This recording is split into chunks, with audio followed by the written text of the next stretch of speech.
I can see you now. Yeah. You're live now, Chair. Right, okay.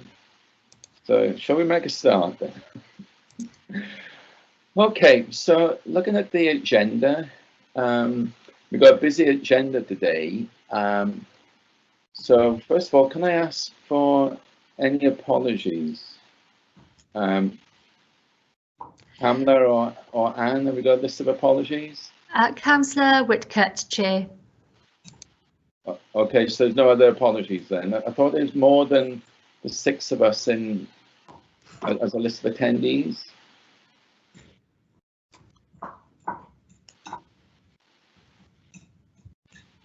Anne? Sorry, Chair, there's 6 present, Chair. Yeah, but I thought on the list of audit committee attendees, there's actually more than 6. I think we've had this issue before where some of the councillors, for all sorts of valid reasons, can't turn up, but they're not passing on their apologies. And when that could be taken back at all? Yes, of course, Chair. Yes, we've only had 1 set of apologies so far, and that's from Councillor Whitcutt. No one else has passed on their apologies, but we will make sure that they do. Okay, that's great, thanks. Okay, so if I go on to the next item then, are there any declarations of interest? Nope. No? Okay, no declarations. The next item, minutes of the last meeting. Let me see. If I go through page by page, the first page refers to Cillian Comprehensive, and at the bottom, this is page 8, it says there will be a finance update on Cillian School at the next meeting. Can the officers update us on that?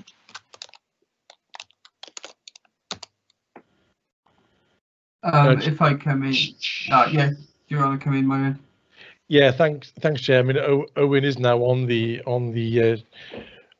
committee of the governor, so it probably isn't appropriate that Owen goes into the detail here into much.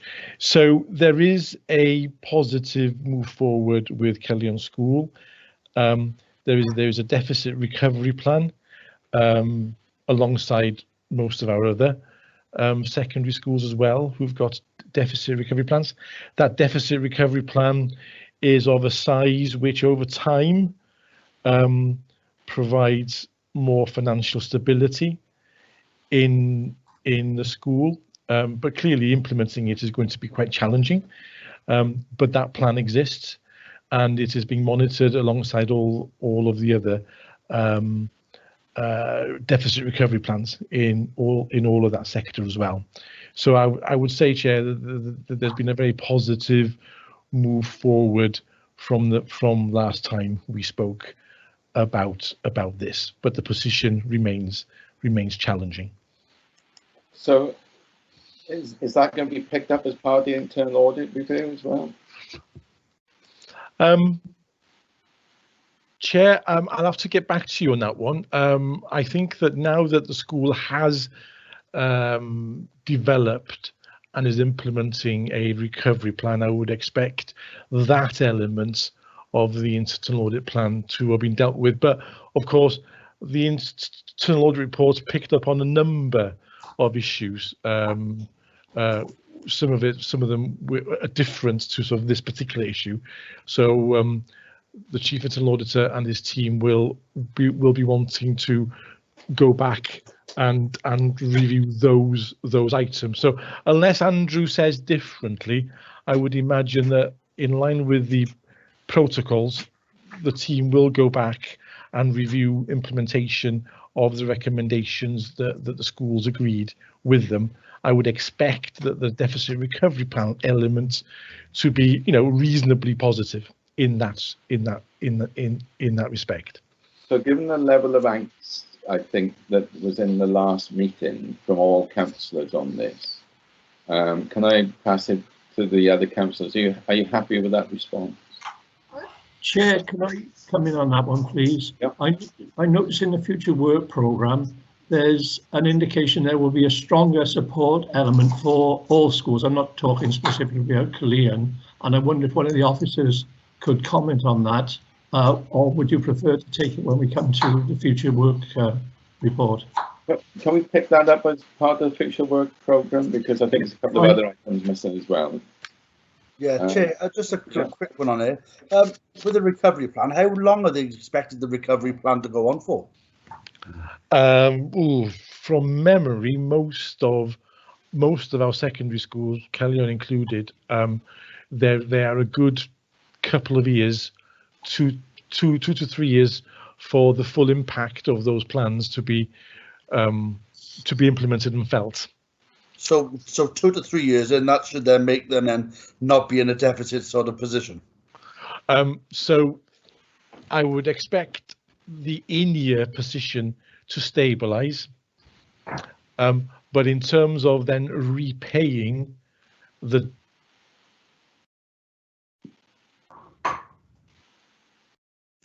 I think we've just lost Marion, I think. Right at the keyboard. Yeah, looks like Myron is stuck there. Yeah, I think what he was saying was this is wider, so it's not just Cullinan. So largely the deficit recovery plans, as he said, it's about 2 to 3 years they take to implement some of the savings due to the kind of restructures and things that need to happen. In terms of moving the deficit into a positive position, obviously in terms of repaying that amount, it would take a lot longer. So it's initially the deficit recovery plans are about stabilising their in-year position and moving those to surpluses. The repayment of the full balance deficit will take a lot longer. The deficit recovery plans are about moving them into a surplus position. It'd be nice to see how long roughly it will take though to get them in, and what sort of money they got to save every year to get back to the surplus, I think. Yeah, I mean, as Owen has just said, the deficit recovery plans, I mean, across most of the sector at this point is about just stabilising their in-year position. The issue about then recovering their deficit incurred as of date is an ongoing but will piece of work, but that's not been finalised yet and will take a lot longer. So it's going to take quite a while then, in summary. It will do. Which is a bit of a problem, and I think that could be looked at again, perhaps as part of the forward work programme that the council has already mentioned as well. Okay, yeah. So if we go on to the next page, item 4 on the Treasury Management, the committee suggested the comments on the capital strategy could be stronger, and at the end the committee therefore wanted this comment reflected in the report of Cabinet. Can you confirm that that's been done? Yeah, we put the comments forward, and we made the comments stronger in line with your comments that were made at the previous audit committee. Okay. If you're happy to move on the next page, on so it's page 6. So at the top it said the policy and partnership manager to send the committee an update paper on Brexit. Do you know when that's going to happen? Because I haven't seen the paper yet.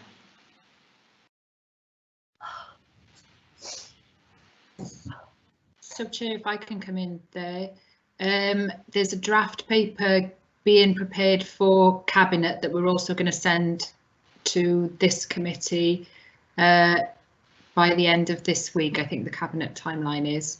So we would do one on COVID actually and one on Brexit, because they're the two papers being prepared. Okay, thanks. Anne, can you make sure that that's recorded in minutes, please? Yes, Chair. Okay. Next item then is on item 6, which is internal audit satisfactory opinions. On the bottom bullet where you got trips and visits are unsatisfactory, Is there an update on that one?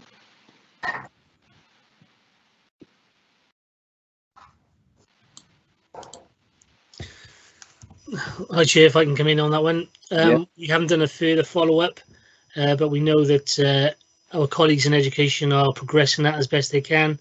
There is some discussions ongoing with Welsh Government about how they actually deal with that. So we're waiting for them to actually conclude on those Welsh Government discussions before we actually go in and do another follow-up and then report back to Audit Committee. Okay, thanks for that. Are there any other comments on the minutes from councillors? The only one is this first bullet point you refer to, North's report is confusing. I notice in the forward work plan again, but it's not going to happen until Q2, I think. And I'd like to have, without discussing the report, obviously it'll come in due course, some idea of what the report is going to cover. Is it going to cover from initial stages of contracts award or contract agreement right the way through the various problems that the council's experienced with that particular outsourcing? Okay, Andrew, have we got a response to that? Okay, thank you, Chairman. We have done a review of Norse, and we do to follow up the review. It's based on the original scope that we had in place, and it's about the council's relationship with Norse moving forward. So that will be the main emphasis of our follow-up report, is the original scope and what we felt were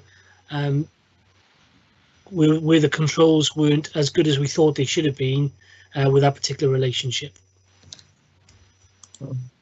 I note the Chief Auditor is describing it as a relationship rather than a contract. Is that the case? I can't recall the details of the specifics of that, Chair, but I can check it and get back to you. Thank you. If you could do that, that'd be great. Are there any other comments on the minutes? Okay, so they're duly noted and approved. So if we go on to the next agenda item, which is the Corporate Risk Register Report, Q4. Tracy or Reese, is it? Reese, there we are. Do you want to lead on this? Thank you, Chair. Thanks, committee. So we have got here the Q4 corporate risk register. Sorry, you're a bit quiet there. You not hear me? That's better, yeah. Yeah. Sorry, I've got my headphones in, so I'll make sure they're by my mouth. So we're looking back at the Q4 corporate risk register. This takes us up until the end of March 2020, so a little bit back in time now. So I'm just going to give a broad overview, and then happy to take any questions around anything that's in the report. As committee knows, on a quarterly basis we bring a report to committee and then goes on to cabinet, and committee are asked to ensure that I've got appropriate measures in place for monitoring and managing risk within the organisation, and any of your comments then can be passed on to cabinet as part of the reporting. The Q4 risk report had some changes from the previous quarter. So we had 13 corporate risks. So these are risks that are determined as having an organisational wide impact. There are many other risks managed on a service area basis and they are reported on and monitored within our normal service planning arrangements. At Q4 we had 8 high level risks, 3 medium level risks and 2 lower level risks. The changes in Q4 were some changes to the scores associated with some of those risks. So balancing the council's medium-term budget had a reduced score. Demand for ANN and SEN support was reduced. In-year financial management was a reduced risk, Schools, financials and cost pressures was deemed as a reduced risk at that point. And then stability of social services providers was an increased risk. And then we had a new risk within the report, which was COVID-19. So this covered January, February and March of this year. And obviously, at the point of producing this, we were just at the point of going into a national lockdown. And we'd already instigated our emergency planning responses within the council as part of the civil contingencies legislation, and then subsequently in partnership with the local resilience forum across Gwent. So in order to try and manage that risk as it was emerging back into February, into March of this year. And the other one I'd just like to mention as well, obviously the risk scoring for Brexit at that point was based on where we were with negotiations and what was likely to happen with Brexit come March. And obviously we're monitoring that closely. And as Tracy's just mentioned, there'll be a report coming here, which is going to Cabinet, which is on Brexit, and also another one on COVID-19 response. So happy to take any questions. Before I go to the floor, on the meeting chat, I see Paul Flink. Paul, you wanted to make a comment? You want to come in before I go to Kate Thomas? Yes, Chairs. Just to add on to Reese's summary update, the risks for going forward into Q1 and for 2020-21 will all be have all been reviewed as part of the service planning process. So it's just to bear in mind for the councillors, just to understand that the council is reviewing or have reviewed all of the risks within service plans and also in the corporate risk register. So there's likely to be quite a bit of change into 2020-21 in light of COVID-19 and Brexit as well. Thank you, Chair. Okay. Kate Thomas, you wanted to raise a comment? Yes, please. Thank you, Chair. Please forgive me, I'm not sure whether this comes in this agenda item, but I actually picked it up in the internal audit plan. A couple of things I wanted to ask about, but perhaps at a higher level of things. I mean, I've worked for many years with the Health Board. I know that the whole pandemic was on the risk register of the Health Board. They may not have seen it as a real life thing which was going to strike them, but it's been something which Health Boards had to build in to their risk registers for many years. But as I understand it, the civil contingency plans for the council didn't mention it. Really, that's the point. We are where we are now. If we hadn't had that on the risk register, I'm just hoping, we were able to not be incapacitated in our response by not having recognised it before. What I want to ask about, Chair, was do you want to? Yes, do you want to? Shall I respond to that? So, as part of the local resilience forum, we are part of the Pan Wales pandemic response plan. So there's not an individual Newport City Council one. There are actions within the organisation that results from that plan. But we are and have always been part of that Gwent pandemic response plan, and lots of what we're currently doing across Gwent and the other resilience forum areas will be exactly the same, is based on that pandemic response plan. Thank you. I do realise that is a response, obviously, to give better results if we coordinate our actions with other councils and with other bodies such as the Health Board. Clearly important partners. I was just quite surprised that we hadn't actually got that a plan for that going forward into the future. When we went into this clearly, and when it became obvious that there were going to be big ramifications, if not in January, at least in February. Chair, looking at the internal audit plan for 2021, a point which you yourself picked up, I noticed that Mr. Rushworth's reply to you at point 42, which was actually about the risk to the council of internal audit not being able to fulfil its usual amount of work in the work programme. I appreciate the suggestion which he made, which was this was due to many officers being deployed to other areas.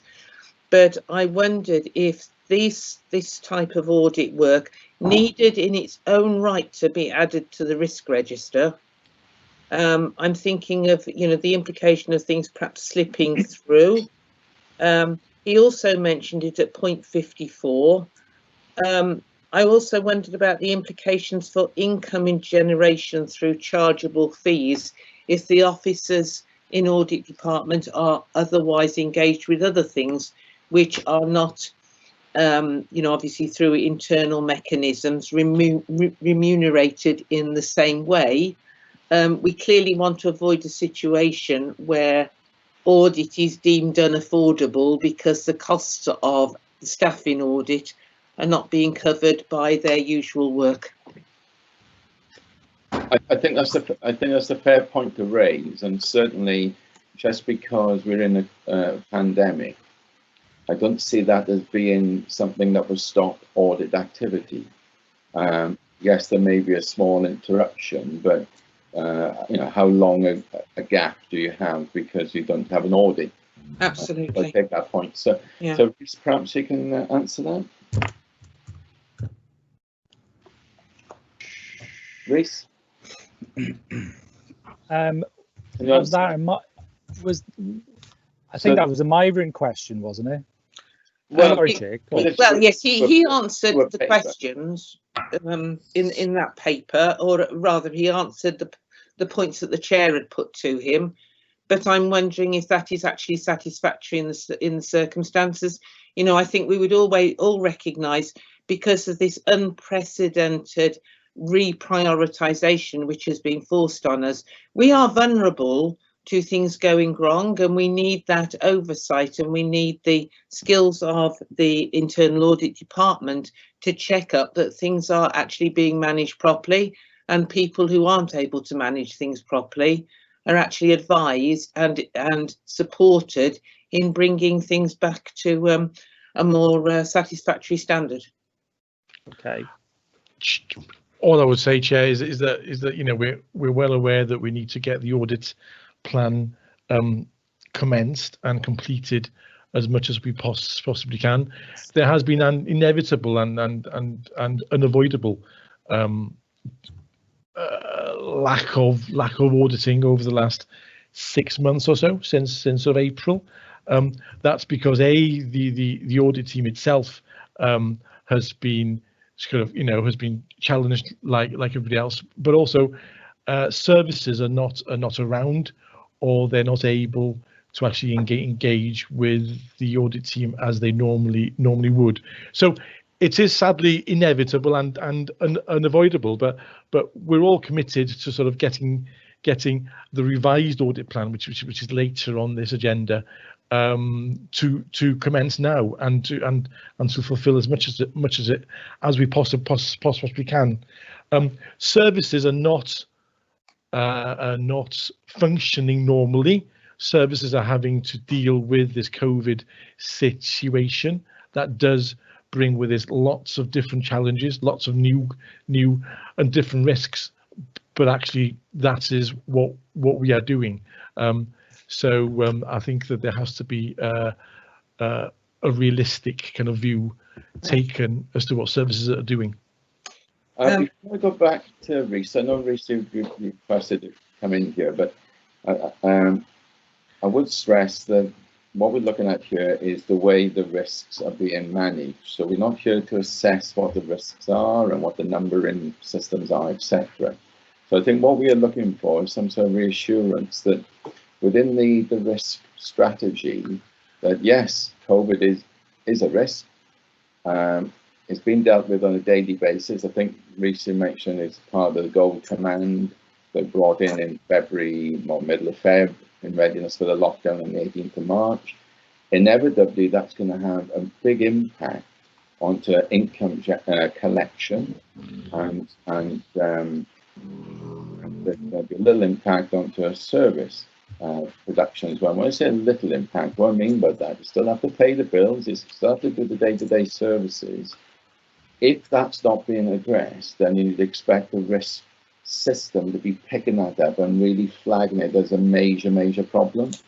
And I think therefore, going back to what the councillor is saying, where there's if services not being delivered fully, is that giving us an income generation issue, which means therefore that we have a financial issue going forward. I think that's what I think that's where we're looking for a bit of reassurance on is the risk structure incorporated. Okay, so a couple of things, because I just want to reiterate what I said earlier on to Councillor Thomas. Newport Council is part of the Gwent Local Resilience Forum. We have a joint pandemic plan. That isn't the point you made that there is no plan is not the case. There is a joint pandemic plan across Gwent Resilience Forum, and we are part of that. So that would be the first point. The second point is we kicked in place our emergency response arrangements as part of civil contingencies on the 25th of February. That was the first formal meeting. There were a series of informal meetings on the run up to that, dealing with some of the issues and incidences we were having with schools who were about to go to Italy skiing. If you remember, those things were happening at that time. So our gold arrangements as part of civil contingencies have been in place since that point. We had our first gold meeting on the weekend, that Saturday, towards the end of February. We've had to make a series of decisions over that period of time about redeployment of resources. So, we've been trying to ensure that we maintain critical frontline services throughout that, and you would have noticed in Newport that very few of those were impacted upon during the course of the pandemic, because we made sure we protected those. We've had to make some other decisions which have impacted on some of the back office functions. So a number of staff have been redeployed. We've redeployed staff into social care. We've redeployed staff into customer services. We've more lately redeployed staff into contact tracing service, which Newport is heavily involved in across Gwent. So we've had to balance the risks associated with not doing those activities with the risks associated with dropping other things off. Myron's team have been reporting very frequently to CMT and to our gold arrangements about the potential losses of income associated with changes to those services. And Welsh Government have got a hardship fund in place, and we've put in various claims into that hardship fund to cover off some of that loss of income. But we've been, just to assure the committee, our gold, which is chaired by the Chief Executive of the organisation, our gold has been in place since before we went into lockdown. We've met at least twice a week. At the beginning, we were meeting daily. We've met on weekends when we've needed to, because we've had to make decisions quickly. And that's been in place, monitoring those decisions. Those decisions have been taken individually by heads of service. They've been taken collectively within the gold arrangements after a conversation in which we've ensured we've understood all the risks associated with that. And we've talked often, Chair, at this committee about our risk appetite. And this has been a real period of time where we've had to balance the associated risks.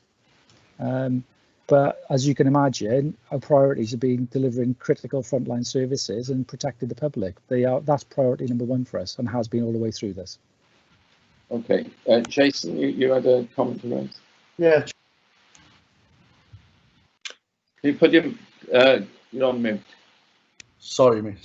I can understand that, Reece, what you're saying there as well. But looking back from last year, then from April last year, and the Q1, Q2, Q3, it's just been still so stagnant. It still stayed the same amount of points, like 20 on the balancing of the council's medium-term budget. The only things that seem to look at have gone quite well at the moment is the Brexit, which happened in Q3, where it's been reduced to the risk from a red to an amber, and then the in-year financial management, which was in Q4, which has come down, and also the safeguarding. Why haven't any of the others really been addressed then properly to try and reduce the risk throughout the course of the year? Yeah, that's a really good question, Councillor Jordan. I think some of these risks are cyclical.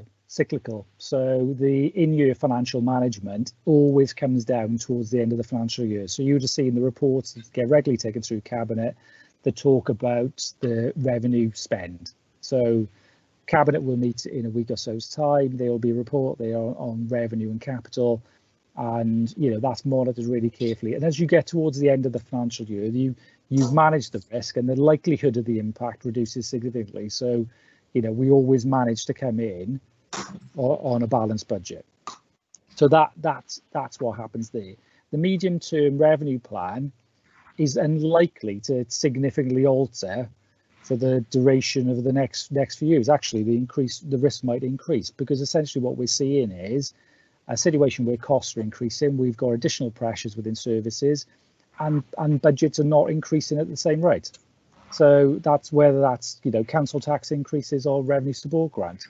So if I can just jump in on that one item though.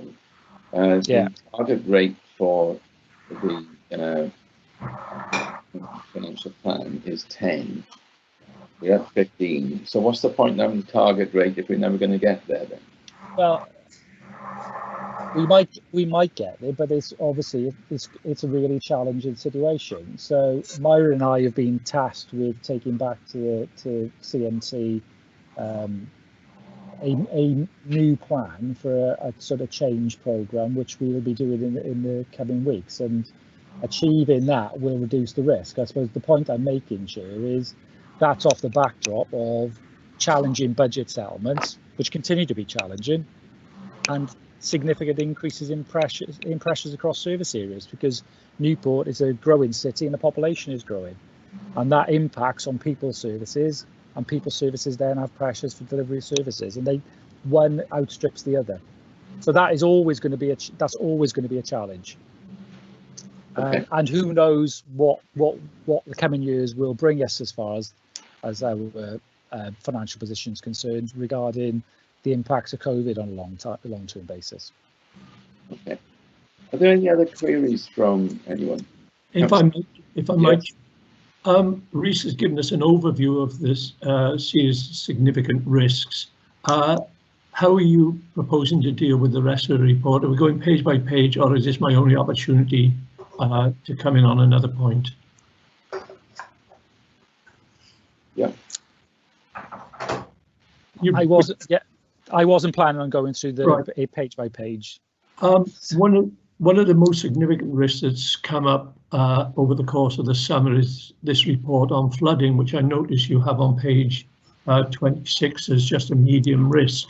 Now, there's been the council's not prepared to publish that report, although if you're a reader of the Sunday Times some few years ago, they did some graphic indications of what would happen to Newport in the event of global warming. But this is obviously going to have a significant effect on our risk assessments. I attended a forum in the Civic Centre last year when we discussed flood management, and particularly my St Julia's ward, which obviously is abutting the river right the way through, and a lot of low-level ground already floods there. And I wonder how that's to be dealt with in the future. Okay, so Tracy might want to say something on this because she's a bit closer to the detail, but I didn't believe we were able to publish that information. Tracy, is that correct? Yeah, so it's probably a bit out of scope for this meeting, but it wasn't that we weren't prepared to. It's a shared report with a government security classification, but all of the flood maps, as you've rightly said, are available elsewhere anyway. So we've released statements to say that because they're on the NRW website. We can't release our plans because the plans are security classified. I couldn't see which page you were on there, sorry, Councillor. I'm just looking at the papers. Page 26. Oh, good. Yeah, it's the climate change. Sorry, I was looking for flood specifically. So is your point, are we managing floods at a close enough level? Well, is it going to significantly affect the risk that global warming will undoubtedly affect Newport in due course? Yes. It's anyone's guess is when due course is, Yes. obviously. Yes, I understand. So we don't flag flooding specifically in the corporate risk register because I guess it's got a mixed impact and probability if you look at each area of Newport. So we deal with floods separately through the flood plan, but ultimately if we don't respond to climate change, not just Newport City Council but all of us, we will see increases in flooding. We know that from other graphs, as you've rightly said. Okay, are there any, we're now in the time, are there any other queries at this point on the risk register and how the risks are being managed? No?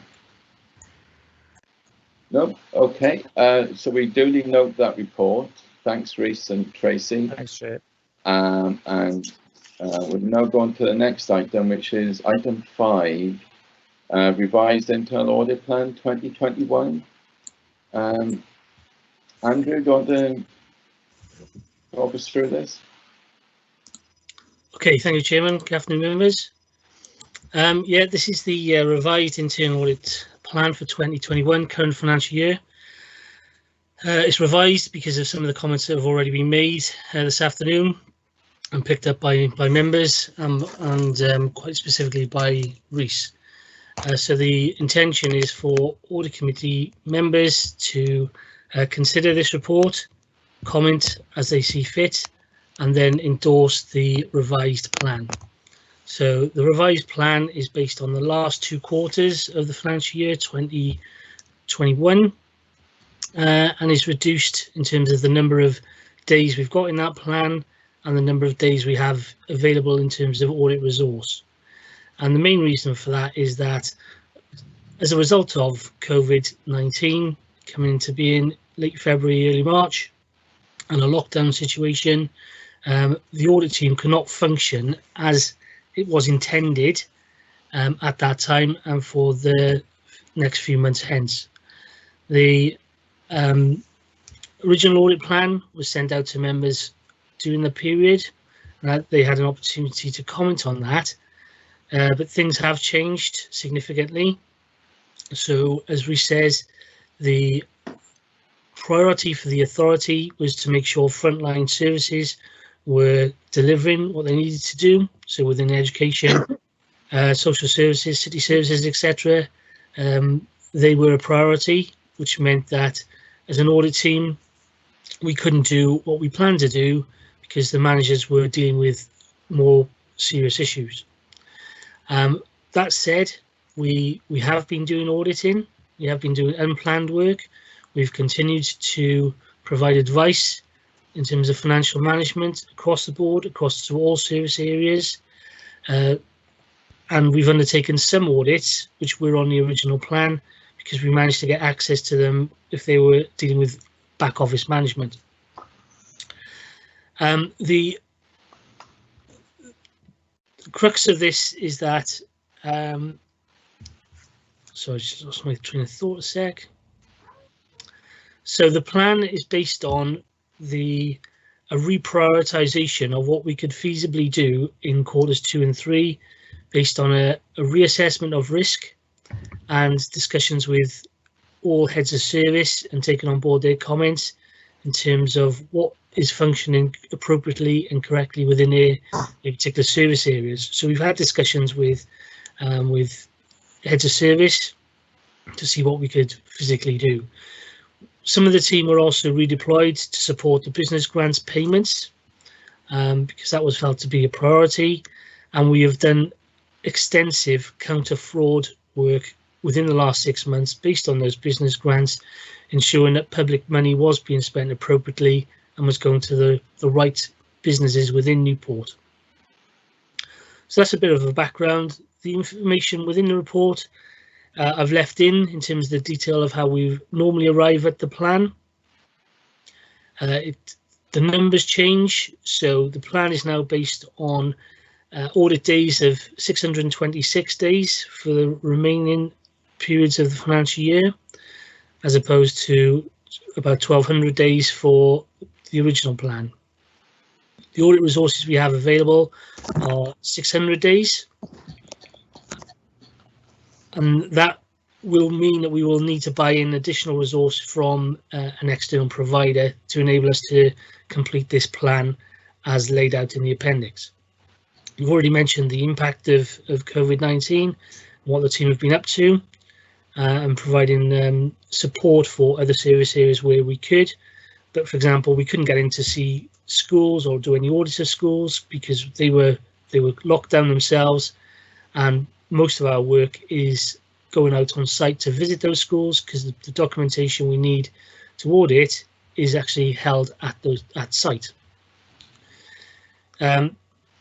So if I could just direct members to Appendix 1, that gives an overview in terms of service area of where we will spend our audit time for Quarter 3 and Quarter 4 of 2021, onto the more detailed analysis of which audit jobs we will be undertaking.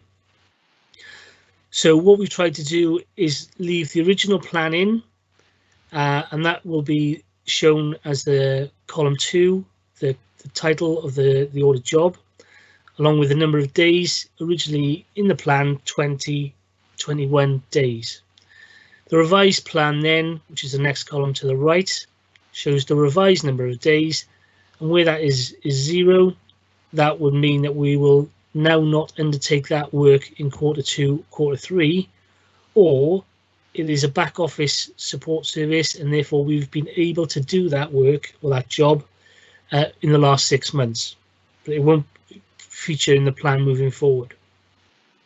There's quite a lot of detail there, members, Chairman, but picking up on one of the members' points already, income generation, that's not specifically looked at within the audit plan, within the revised audit plan, primarily because our finance colleagues have already identified that could be a potential problem and are in discussions with Welsh Government on how to deal with that in terms of any income shortfall.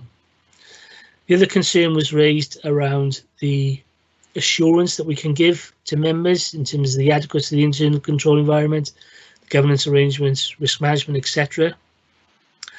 And if I could take members right to the end, page 65, that identifies that within that plan, within the appendix, we've identified that there will be 50 opinion-related audit jobs and 27 non-opinion audit-related jobs. So our aim is to focus our resources on getting as many of those opinion audit-related jobs done as best we can during the next 6 months of the financial year. Happy to take any questions, Chair. Councillor, thanks, Andrew. Councillor Lacey, you wanted to make a point? Yes, please. I just had a couple of points, or if you could clarify a few things for me. Have you managed to have you found new ways of working in terms of the audits and being able to remotely carry out any of these audits where you wouldn't have normally? Is that something that's sort of potentially been a positive with this, really, that you've been forced to find new ways of working? And have you noticed that with any? Obviously, you said that schools you have to go into, but needs must. Have you been able to manage to do things differently now? Yes, we have, yeah, and that will progress from next week onwards when we get back on track with the plan. It is a bit more negotiation in terms of providing information over Teams. We've had Teams meetings. We're not actually seeing physical evidence that needs to be shared with us, so that does create a little bit of a problem. We have to trust the managers that are providing that information more so, as opposed to seeing that ourselves.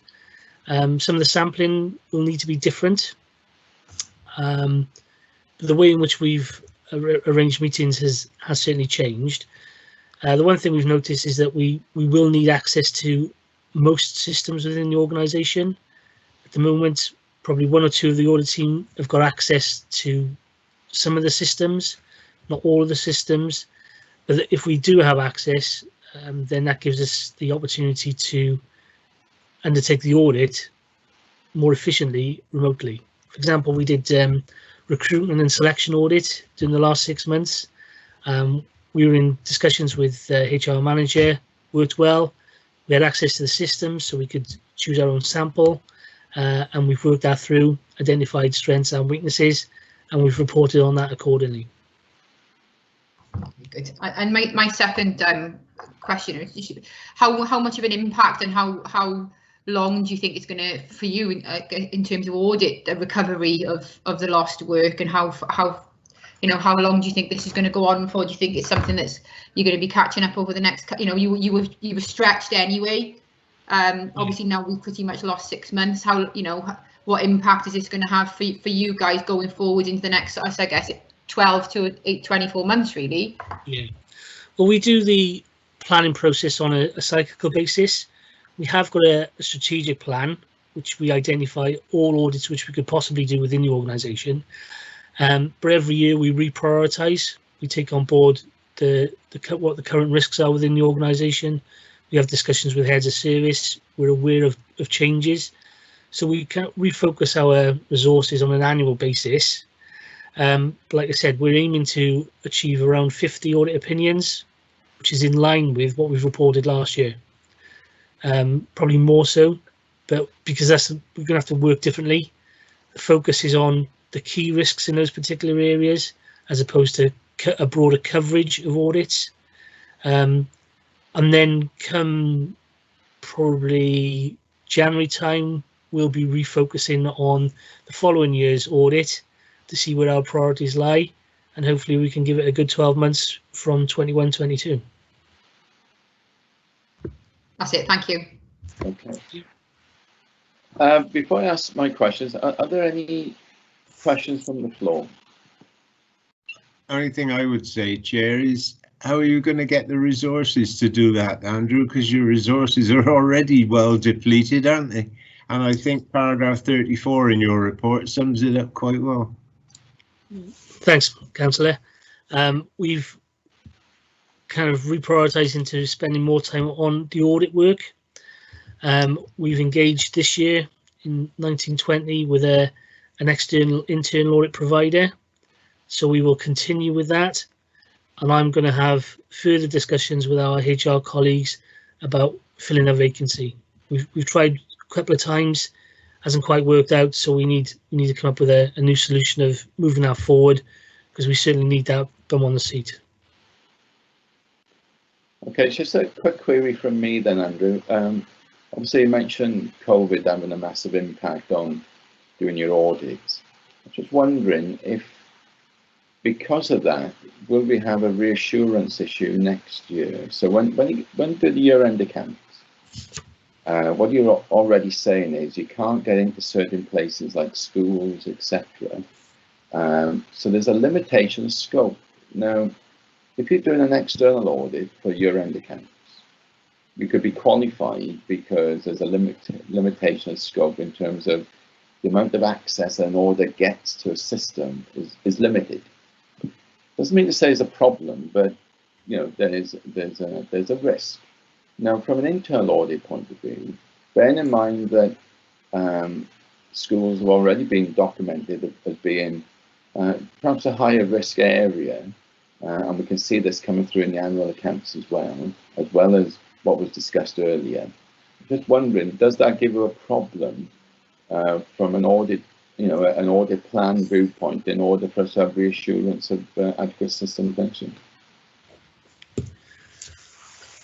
I think that my opinion will always be based on the work that we've undertaken in the year, and I will try and give as much assurance as I possibly can based on that work. So that it is always caveated in that way. I think organisations have tried to come up with a definitive number of audit opinions which will enable appropriate assurance to be given. They haven't done that. There's no panacea of the number of audit jobs to do in a plan to give the appropriate level of assurance. It does very much come down to the assurance we can provide based on the audit work we've undertaken. That said, we are hoping to get into schools kind of early spring term. and we can give coverage to education in that respect. But there will be some that will fall off the radar for 2021. We will have to pick those back up in 2022, 21-22. So if we can't provide that level of assurance by the end of this financial year, given the work that we've undertaken, that will feed into our planning process for 21-22. And again, we'll have to reprioritise our workload and have discussions with members of CMT to see where they want us to focus our resources, to give them the assurance that they require that their services and systems are working appropriately, balanced with your expectations as an audit committee. Okay. Are there any other queries from anybody? No? No. So on that basis, I'll be happy therefore to endorse the paper and the plan. Okay, duly noted. Okay, thanks Andrew for that. So if we go on to the next item, item 6, internal audit progress against unfavourable audit opinions. You want to run us through this, Andrew? Thanks, Sharon. Yeah, one of my 6 monthly updates to audit committee, and this is in relation to the unfavourable audit opinions which have been issued previously. The previous report was 2020 and related to opinions up to September 19. This report takes opinions up to the end of March 2020.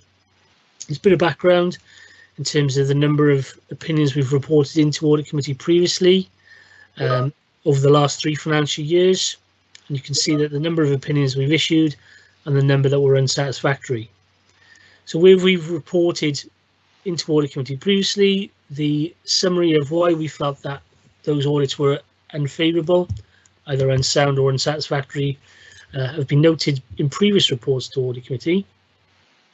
So this report will just pick up the reports that where there is new information. So if I could just run through very quickly, paragraph 6 relates to 15-16. I've left that one in, Chair, because it does relate to the joint venture Newport North.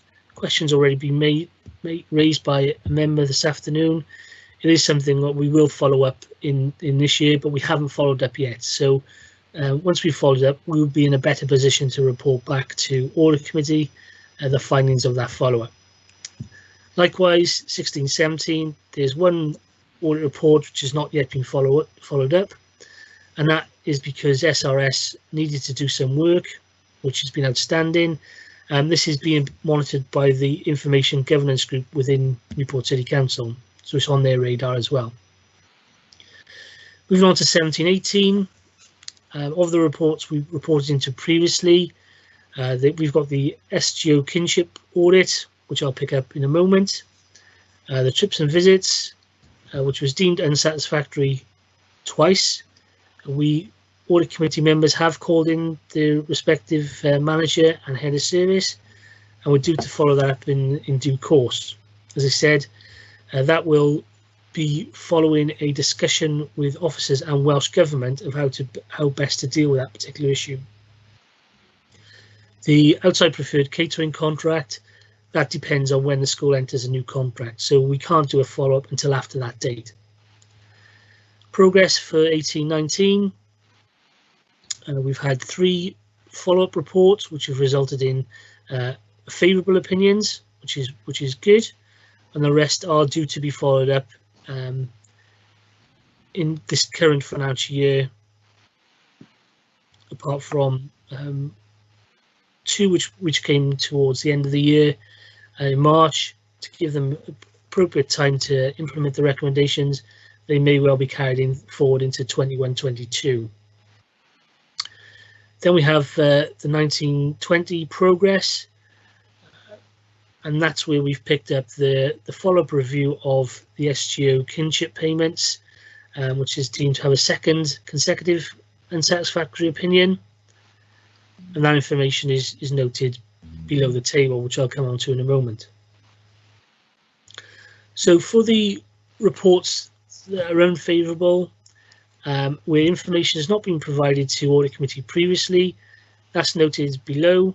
So A, corporate governance, details of why we felt it was unfavourable. And just to make members aware, that report is still in draft. That has not been finalised with appropriate officers yet. So that is a draft report coming to for your attention. Then we have SGO kinship payments. The main reasons there why we felt it was an unfavourable, in that very limited action had been taken on the following report to address the weaknesses which we'd identified. Moving on to children and families interest account, again identifying the reasons why we felt that was unsatisfactory in 1920. Excuse me. And then fourth, Gwent Music Support Service, again why we felt it was unsatisfactory. So we've identified and provided a summary to members. These will be built into the planning process moving forward, and followed up and then reported back to Audit Committee in due course. Happy to take any questions, Chair. Before I ask my questions, have we got any queries, anyone? No? So I got one question. Yes, Chair, I have my... Jason, yeah, I see on the meeting chat you got a query. So. Yeah, yeah. It was just one with a... Oh, one second. Back on page 7, you said the school provided catering contractors. It's unsatisfactory done in March 2018. And you've got a follow-up of audit subject to school entering into a new contract. Why is the new contract is the same catering company who's going to carry on with the school catering? Is it or no? Okay, so at the time, a school entered into a particular catering contract with a firm, and we felt that process was unsatisfactory. But that was for a period of years. I can't remember exactly how many years, but it's usually around 3 to 4 years, until they come to the end of that term of that contract and renew the contract, which might be with that particular provider or with another provider. We can't go in and assess whether they've done it properly next time around.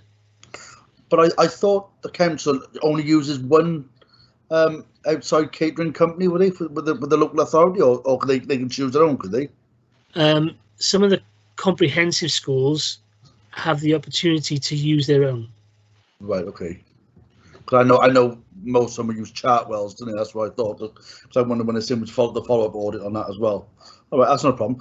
Also, I've noticed on the street cleanse as well. Hooray! At last, they finally got from an unsatisfactory to a reasonable after all this time as well. Yeah. Which they've come back, which is quite good as well, actually, for that one. Also, on page 72 as well. The Bridge Achievement Centre. How long has that been on in the unsound category then for that area? Right, give me a second here. Okay, so we did a review of that in 2018-19, finalised the report around about January 2019, and then because the issues that they had in that particular school, we've given them an opportunity to put things right. We've subsequently gone back into that school. We've done a follow-up review subsequently, and I'm pretty sure that the opinion has subsequently improved, which I'll report back to you in due course. Right, okay, thanks. Okay, just one query from me, Andrew, on page 74. So this is in relation to the SGO. So in the top point, 1.05 says no one manager had overall responsibility for this function, despite the budget being over 950. So are we saying that there's nobody in charge, no one person in charge of £950,000 of the budget? That's right, yeah. So can I just ask there, because I'm used to a situation where everything is agreed at top level and then everybody has to sign off below it. Fine. So that means that normally that the executive director signing off for their element. So if I was in social services, for a number, say it's £50 million budget, every layer after that, the relevant manager signs off to say that they accept responsibility for that amount of money. So are we saying that in Newport, nobody is required to sign off to accept responsibility for their budget? Chair, it's probably useful if I come in here. Heads of service in the council's constitution are responsible for the financial management and the management of budgets in their service areas.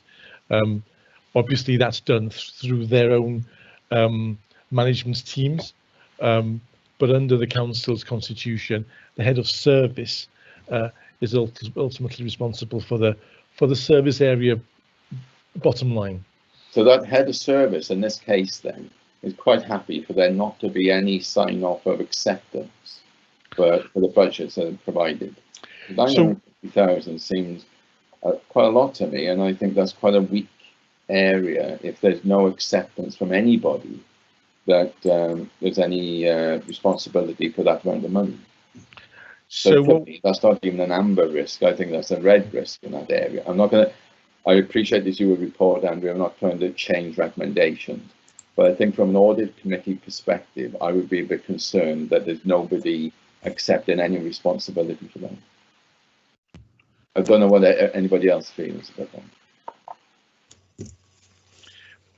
Chair, it's there will be a named individual, I'm sure, against that budget, only because within our systems there needs to be a named person against it. So I can envisage that a number of managers are able to call on that on that budget. I think that the internal audit issue here is well made, and there needs to be a strengthened procedure in place, and that's the benefit. In the report there, Myron, because you're simply saying that there is a named person, but internal audit is saying there isn't one.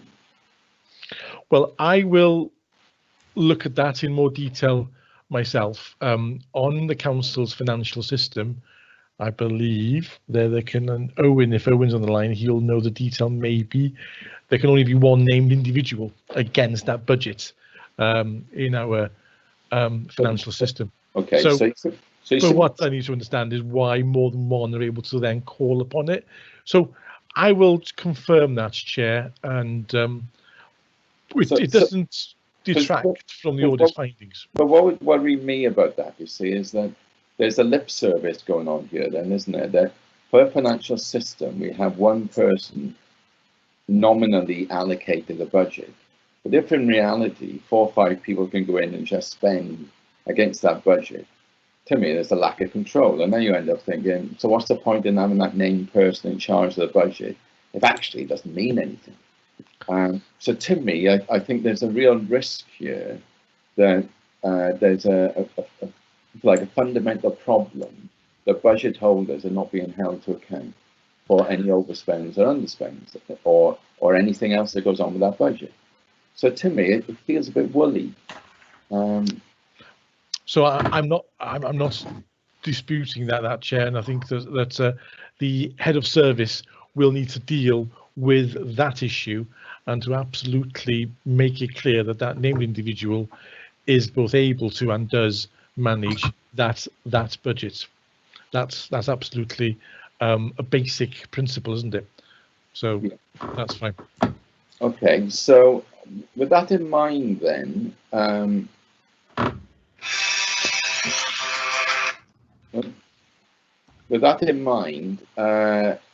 the recommendation, I guess, is that we call in the service to answer this because they've had 2 unsatisfactory reports.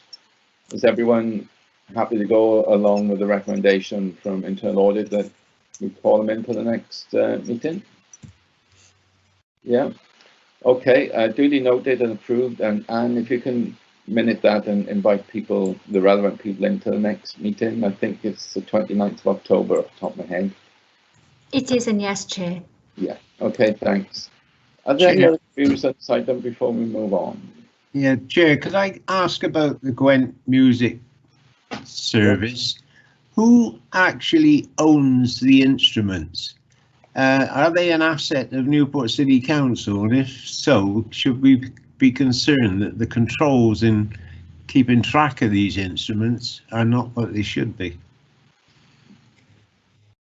The answer is yes and yes. They are owned by Newport City Council. They are purchased by Newport City Council on behalf of Gwent Music Support Service. And yes, there should be a concern that there's a lack of control in keeping hold of those assets and knowing where they are at any one time. So why isn't that being dealt with then? Because that's the fundamental part of finance, isn't it? Sorry to interrupt, Councillor. That's an issue we identified during the course of the audit. We were dealing with the management at Gwent Music Support Service, and this is the issue we identified. So do we need to call them in then? If members feel that's an appropriate thing to do, we don't necessarily need 2 consecutive unfavourable opinions. If members are concerned enough, we can call in the heads of service and respective managers based on the back of this report, yeah. Well, it seems a bit concerning that, say, I think it says in there that somebody's gone off to university with some of the instruments that they relent, and you know, where does it end? Yeah, yeah, I think this is a very good point, Councillor. That's the point we're making. You know, there's very little control over getting those instruments back after they've been loaned out. So going by the constitution of the council, then I'm guessing that's down to the remit of the head service for education. Then. Is that correct? It's not deemed to be a Section 151 officer responsibility. It would be the education officer, yeah, chief education officer's chairman. So can we ask, even if we don't call them in, can we ask for perhaps a written response from the education department to say what's going on here? Yes, certainly, Chairman, yeah. Because I think the point Councillor White makes is perfectly valid, and the first duty of any finance system is to safeguard all its assets. If it can't even pull back a violin or a recorder or whatever, then there's a problem somewhere, isn't there? Yep, that's what we identified, yeah. Chair, if we could look at 3.05G, which Richard has already referred to, 3.05, there's been no input of instrument for the last 15 months, and the value and the location of the instruments couldn't be confirmed. So I think you need maybe a little bit more fundamentally to start again from scratch and identify what assets you can. Yeah. So is the committee therefore saying that we want somebody to come in to explain position to us, or is it enough for them to explain by letter the position?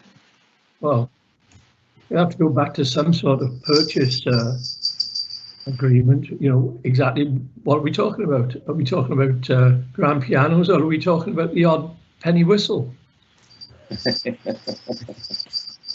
It's a fair point. Well, if we ask for a bit more information, first of all, then from education, get a bit more context around this, but certainly put them on the alert that we're concerned about the lack of recording of any inventory, really. Because from memory, they do have a lot of violins and cellos and all sorts of stuff, don't they, really? It all adds up to quite a lot of money, really. Yeah, you're right, Joe. Yep. So, anything else before we move on? The 9 of time. Yes, yeah. Well, I think I might be offered to actually bring him in because you can see it. It's face to face, and they can put anything in a letter to you really to say what it is. And if you put them on the spot, they got to ask, they got to answer, haven't they? Really, what they're doing. You know, it's good to put it in a letter, but they can tell you anything, really, couldn't they? I'm quite happy to call them in. If that's what people feel. I see a lot of nodding heads. So shall we? We'll get somebody in then, and they can talk us through it. Can you sort that out, Andrew, along with Anne? Yeah, I'll speak to Anne about that. Yeah. Okay, that's great. Thanks. So all that's minuted. Thank you very much. Thanks, Chairman. So on to item 7, audit of financial statements, ISA 260. Anthony Beale, do you want to lead on this, or is it Gareth Lucy? Oh, sorry, Chair. I was just going to hand you over to Gareth, who will hopefully take you through the key points in the report. Thanks. Yep. Thanks, Anthony. Yeah, thanks, Chair, and good afternoon, members. Yeah, this is just to introduce our audit of accounts report for the financial year 2019-20. So this is our standard review of the accounts each year and the report that follows on from that, that we present to members each year. Hopefully everyone's had a chance to review the report to actually see the detail within it. So I won't spend too much time going through the full detail of the report, but I did just want to pick out 3 of the main headlines of the report that I just wanted to flag up for your attention. The first of those headlines is a good one, which is that we're proposing to issue an unqualified, clean audit report on the financial statements for 2019-20, which is obviously good news. Our work is now substantially complete, and the plan is for the Auditor General to certify the accounts on Wednesday morning along those lines. So the audit certificate is held within Appendix 2 of the report, but members may see as well that there are some amendments to that certificate this year that I just wanted to flag up for your attention that arise from the COVID-19 pandemic. And that is that the council obviously holds a number of land and building assets, investment properties, and property assets within the Greater Gwent Pension Fund, of which Newport City Council is a participant. Every year, some of those assets have to be revalued. That has taken place this year.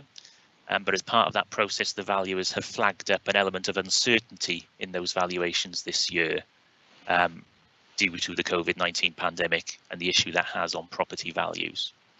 The council has dealt with this correctly. It has disclosed this fully within note 5 of the accounts, but there is that uncertainty reported by the valuers. And then we've also included 3 emphasis of matter paragraphs within our audit certificate to draw attention to that. So really, it's just something to bring to your attention. We're seeing this across a number of audited bodies across Wales. I'd say the vast majority of local government bodies would see something similar. So there's nothing unusual here for Newport City Council, but just to make you aware of that, that's in the certificate this year. But just to clarify again, it's an unqualified, clean audit opinion overall. The second main finding is basically our audit findings. Appendix 3 details the corrected misstatements that arise from our audit work this year. So that the errors that you find in that list have all been corrected in the final accounts. We're happy they've been corrected as they need to be. They're raised there for your attention. Within the body of the report in paragraph 15, we do flag up 2 misstatements that haven't been adjusted for this year. Without going into too much detail, because there's quite a lot of technical detail behind them, they both basically relate to the valuation of loans. One relating to interest-free loans which have been provided to the council, and another is a roll forward issue from last year, which is related to a technical accounting adjustment under International Financial Reporting Standard 9. Both quite technical matters, both immaterial, don't affect our audit opinion, and both quite technical in nature, but just flagged up again for your information in the report. The third area I just wanted to raise for you then is just in terms of other matters. In paragraph 18 of the report, we just flag up that as part of our audit testing, we did identify some issues in our testing of creditors. So as part of this work, we carry out sample testing of individual creditor balances to make sure they're accounted for correctly. In our work, 3 out of the 19 items we tested, we found were actually incorrectly included in the 1920 accounts. They should have been included in future years. But we've carried out additional audit procedures in response to that. We're happy that there's no material issue arising from this, and we've performed extra work to confirm that. And the 3 errors that we did find were all below our trivial threshold, so didn't even need to be corrected in the accounts. They were effectively so minor that they didn't warrant any further action. Other than that, I don't really have any further details to flag up to you in the report. That summarises our findings this year. And again, just to clarify that we're happy to certify with an unqualified opinion.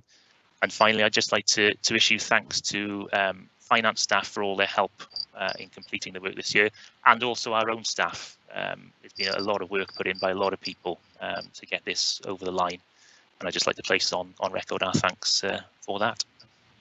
I'm happy to take any questions that the members may have. Okay, before we go to the questions, thanks for the introduction, Gareth. Owen, I see that you wanted to make a few comments. Yeah, I did wonder, Chair, whether it would be useful if I introduced my next report due to the close links with the ISA 260, and it might answer some of the questions that members of the Audit Committee would have before they arise in terms of any feedback response that the authority has got to the ISA 260.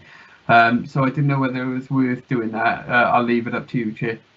If I could just suggest that we stick with the report as it is for now. If we find that we go into detail of the accounts, because we will have queries on the accounts, we can ask you then to provide that bit of introduction. But I'd rather do that introduction before the accounts to give due consideration to the ISA 260. So I think that's where a lot of the issues are going to be anyway.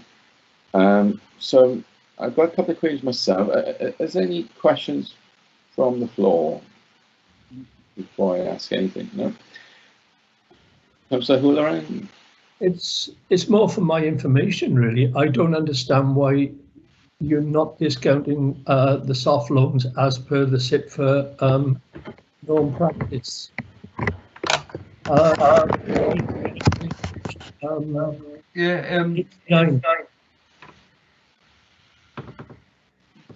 If I can respond to that, this is I'll touch on this on my report. So as Gareth said, this is a technical adjustment in which the loans are valued at a discounted value based on an accounting treatment, which is technical in nature. So we currently value the loans on the balance sheet as to the value of the cash, for example, so the value in which we've either taken on the loan or paid out the loan. So the borrowings are at the value that we've taken out. This is a technical adjustment in which the SIPFA Code of Guidance wants to put in the fair value of the loan. It's immaterial in value and a bit of a onerous task in that it's reversed out through what we call an unusable reserve.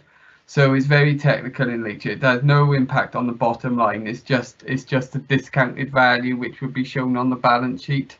So that's why we put in here that there's no impact on the council's general fund, and as the auditors say, there's no material misstatement on the statement of accounts.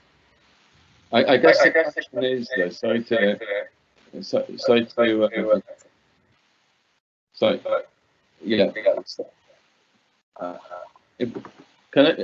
just butt in a sec? It seems to be a bit of an echo. I don't know if anyone else is picking that up. Basically, though, I think the question is not so much why have we not done it. If it's going to be an ongoing thing that you look at again next year, I think the question could be, well, if SIPFA is saying that we should have done it this year, regardless of if it's immaterial or not, why wasn't it done? I guess that's what you're really asking, Councillor, I guess. Yeah. As I was going to allude to in the feedback on my report,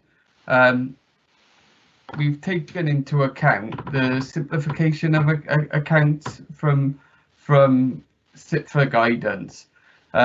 So we are trying to look at our accounts in a much more streamlined basis at the moment. So where we feel something is not material, we're taking the decision, well, do we want to account for that treatment as we move forward. So it's in relation to both of these, the loan modification under IFRS 9 and the soft loans. We're making decisions on a regular basis now about whether we want to make an accounting adjustment for things. We have obviously had a look at these and deemed that they are not material. So we've made a decision not to account for them from the basis of simplification and, you know, getting through the accounts at a quicker, more efficient basis. Really, the fact that it's likely to stay on over the long term, I have a view on that.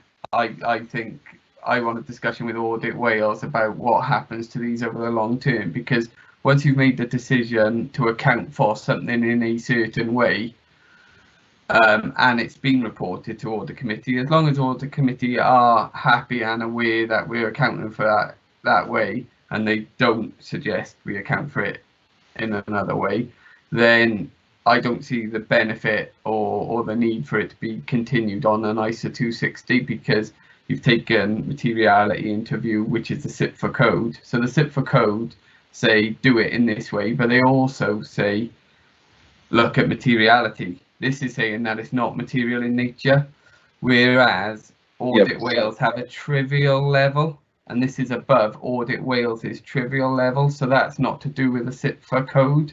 SIPFA code say that this is not material. You don't have to account for it in that way. You know, when you look at simplification of accounts process. So, you know, I think if the view is that this is going to stay on year after year after year, we may take a different view and account for it in the way that the SIPFA code says. So we may take a different view and in 21-22 actually account for it in the way that the code of guidance suggests. But I think we're maybe taking a line of streamlining our accounts, making them as simple as possible, and where they're not material, we're taking the view that we won't account for it in that way. Yeah, I appreciate that. I think the question there is though that whilst they think that it won't go on the ISA 260 or doesn't need to go on the ISA 260 because it's above the material, the negligible level, or the immaterial level, Audit Wales will always have it there ad infinitum. So the question then is, if you're going to alter it next year, you could argue, well, why wasn't it altered correctly this year? I fully accept what you're saying about materiality, but you know what it's like. If you don't amend for that, you have another item for 5 million, another item for 6 million, before you know it, you're above the materiality threshold. So that's why it's got to be on the ISA 260 report every year. I'm guessing. I don't want to put words into Audit Wales's representative's mouth, but I guess that's what it's all about. Yeah, no, I agree with that. Audit Wales will take a view of materiality, and every year we're going to have to show that these loans stay below materiality along with everything else. I don't necessarily agree with you that means they need to be on the ISA 260, because Audit will take a view of materiality on a wider basis than these two items here. So the ISA 260 are flagging two incorrect misstatements, which are above the triviality level, whereas you know there are probably other items in here across the board which or the view on materiality level. It won't just be these two items, so there'll be a separate kind of issue around the level of materiality and what makes that up in a statement of accounts. Okay. I'm saying that, you know, we do need to keep an eye on simplification of accounts and what Audit Wales are saying around simplification of accounts, and we need to try and deliver that, especially with restricted timelines, because we're going to be looking at much faster closing of accounts, and we need to keep these as simple as possible. Okay, Anthony, Gareth, do you want to come back? Yeah, if I could, Chair, I think you summed up our stance as of today, hence, you know, the disclosure of this uncorrected misstatement within the ISA 260, all things being equal. We'll do it again next year and the year and after that. But it does speak. I am with Owen in terms of, you know, there will be issue. We keep repeating it. So I'm more than happy to have a dialogue around this in terms of looking at a solution. We'll have a look at the SIPA guidance in a little bit more detail. Inevitably, as you'd expect, we'll come back to the auditing standards and try and reconcile them off. I think ultimately we'll have to form a view like we've done again this year. And I suppose one of the potential options could be just to adjust and be damned and put it through the accounts. Again, try and do that, you know, as part of the closure process. But, you know, I think ultimately, I think what's really important, you as the committee have got clarity in terms of where we've landed as auditors and officers. But I think it's important that we as auditors keep the dialogue going this year to try and seek some form of resolution into next year. No problem with them having a dialogue and taking a view, but who's responsible for signing off on this decision? This one isolated decision. Is that Mariam's job as the Chief Financial Officer? Who will actually sign off that that decision has been made in best faith with best accounting practices? Chair, I mean, I will be signing the actual accounts, and obviously Audit Wales are also signing off the accounts as well. So I'm comfortable that this is not a material issue, and for the purposes of producing and auditing a statement of accounts, it passes the muster. It's absolutely fine. The auditors have obviously reassured themselves of that. They do need to bring it to your attention that it's not being sort of done, but that is all. And the accounts are absolutely fine to sign, as the auditors are also confirming as well. I absolutely get Owen's frustration, and you know, I welcome the opportunity to have a dialogue on this, because actually producing these accounts in the timescales involved is difficult enough as it is, without having to sort of go through some parts that actually you don't necessarily need to. So that's something that we take a view on every year. So I sign them off. Audit Wales signs off the audit. I'm comfortable, and the auditors have confirmed that the treatments that we have taken is not a material issue. Okay, just a couple of queries then on the ISA 260. Gareth, on the page 5 of the report, or page 87 of the agenda pack, where you have the timetable, you make reference to the fact that the accounts were delayed in draft and this version, if you like, by broadly 3 weeks or so. Does that cause a problem? Not particularly, Chair. I mean, ultimately, you know, the reason for the delay is relatively widely known. Yeah. You know, the pandemic came in around financial year end, which would have caused a lot of difficulty in terms of producing the draft accounts. And similarly, in terms of being able to carry out the audit, we've had to do this 100% remotely, which is very unusual. We've never done it before. So this will be the first time that we actually have done that. And for a large organisation, that's quite complex. But ultimately, you know, it hasn't caused any major issues, other than it's just held up the work slightly in terms of when it will be done. So why refer to it then in the ISO 260? Because if it's a statutory deadline you're going that we have to meet, that we've missed it, what you're really saying is, well, it doesn't really matter what the deadline is. Oh, yeah. No, that's yes, yeah. So sorry, my Chair. point Yeah. of view, it makes no difference there. So why is it in the 260? ISO 260? Yeah, so obviously there is a statutory deadline that needs to be met, which is the 15th of September, in terms of certifying the final set of accounts. But ultimately, if there are any delays in being able to meet that deadline, statute does set out that the council can publish a notice on its website explaining the reasons for that delay. And as I previously mentioned there, the delay is primarily due to the COVID-19 pandemic. But presumably, presumably that's what we're going to do then, is it? that has been done. Notice on the web page. Myron, is that that's already happened, Chair. It's already. We did it for the draft accounts. We did it for the auditor's accounts. I mean, from a personal perspective, Chair, I'm very proud and quite humbled actually by the effort made by the organisation, but in particular by the accountancy teams in getting the draft accounts done by the time that it happened. And obviously, you know, impressed with what Audit Wales have been able to sort of do as well in carrying out the audits in the circumstances that they've had to as well, which which has inevitably taken a little bit longer, but completely understandable. So I think it's been a really good effort all round, and we've reached a point where we've got a set of accounts that have been fully audited. I'm happy with them, the auditors are happy with them, and they can be signed.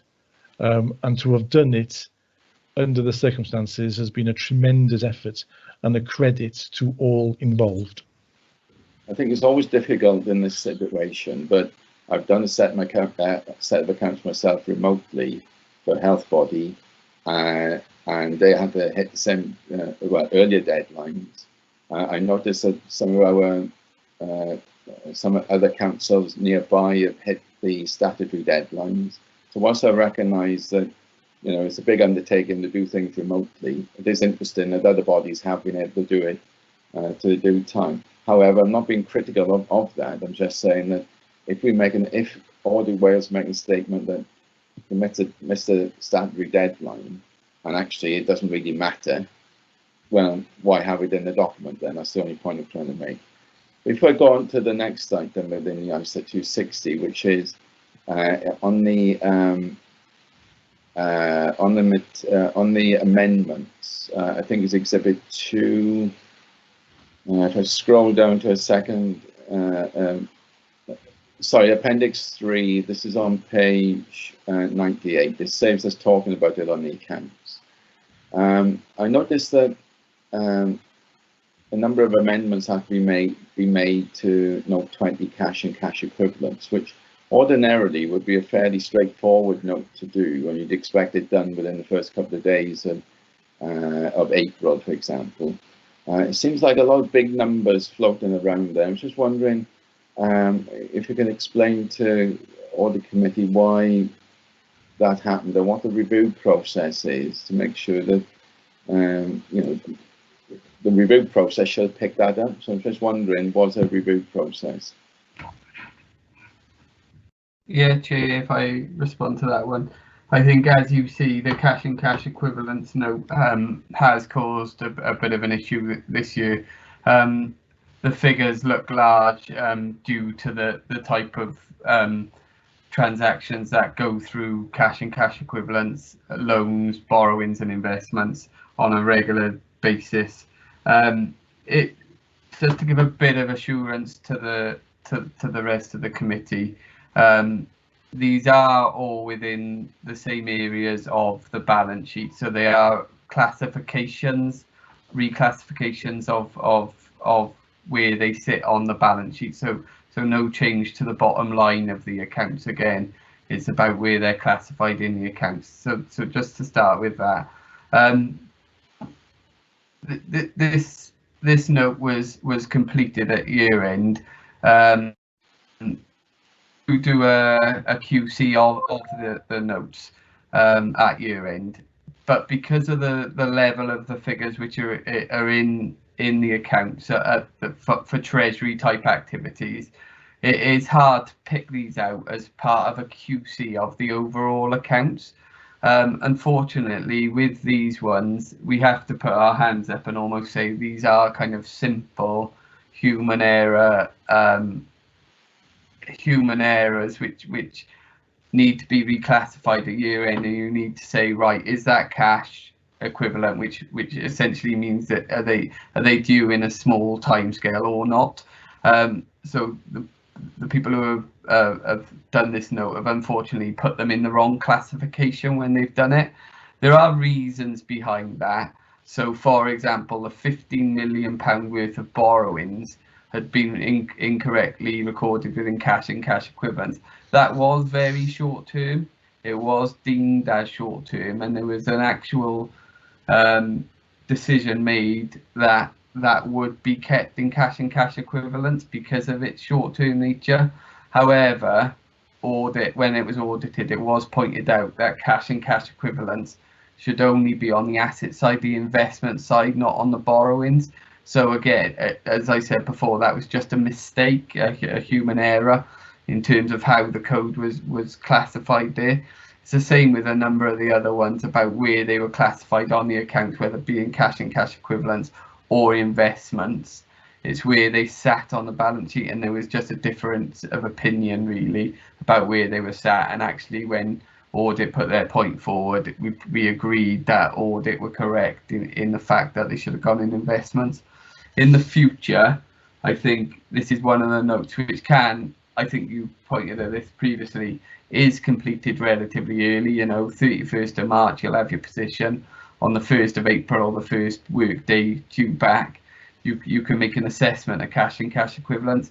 I think this is one where we can do an early review of the notes, get a second person reviewing it, and ensure there's that dialogue. I do believe on all of these kind of summary of corrections that have been made, a number of them are relatively simple to deal with. I do believe COVID did have a bit of a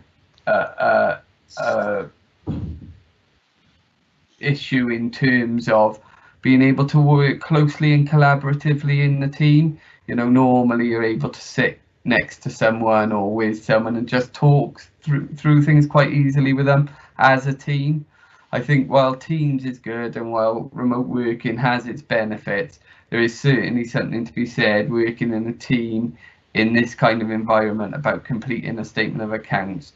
The review process that is helped if you're working closer together. I think Gareth will also agree that when it comes to the auditing point of view, that being able to have a chat through stuff on a quicker basis rather than having to set up a meeting or things like that, while we were able to deliver all of the information Audit required, that back and forth review and challenge is often a lot better by person. So I think this process, we were going through it right the way in the middle of the pandemic. We were all learning as we went through it.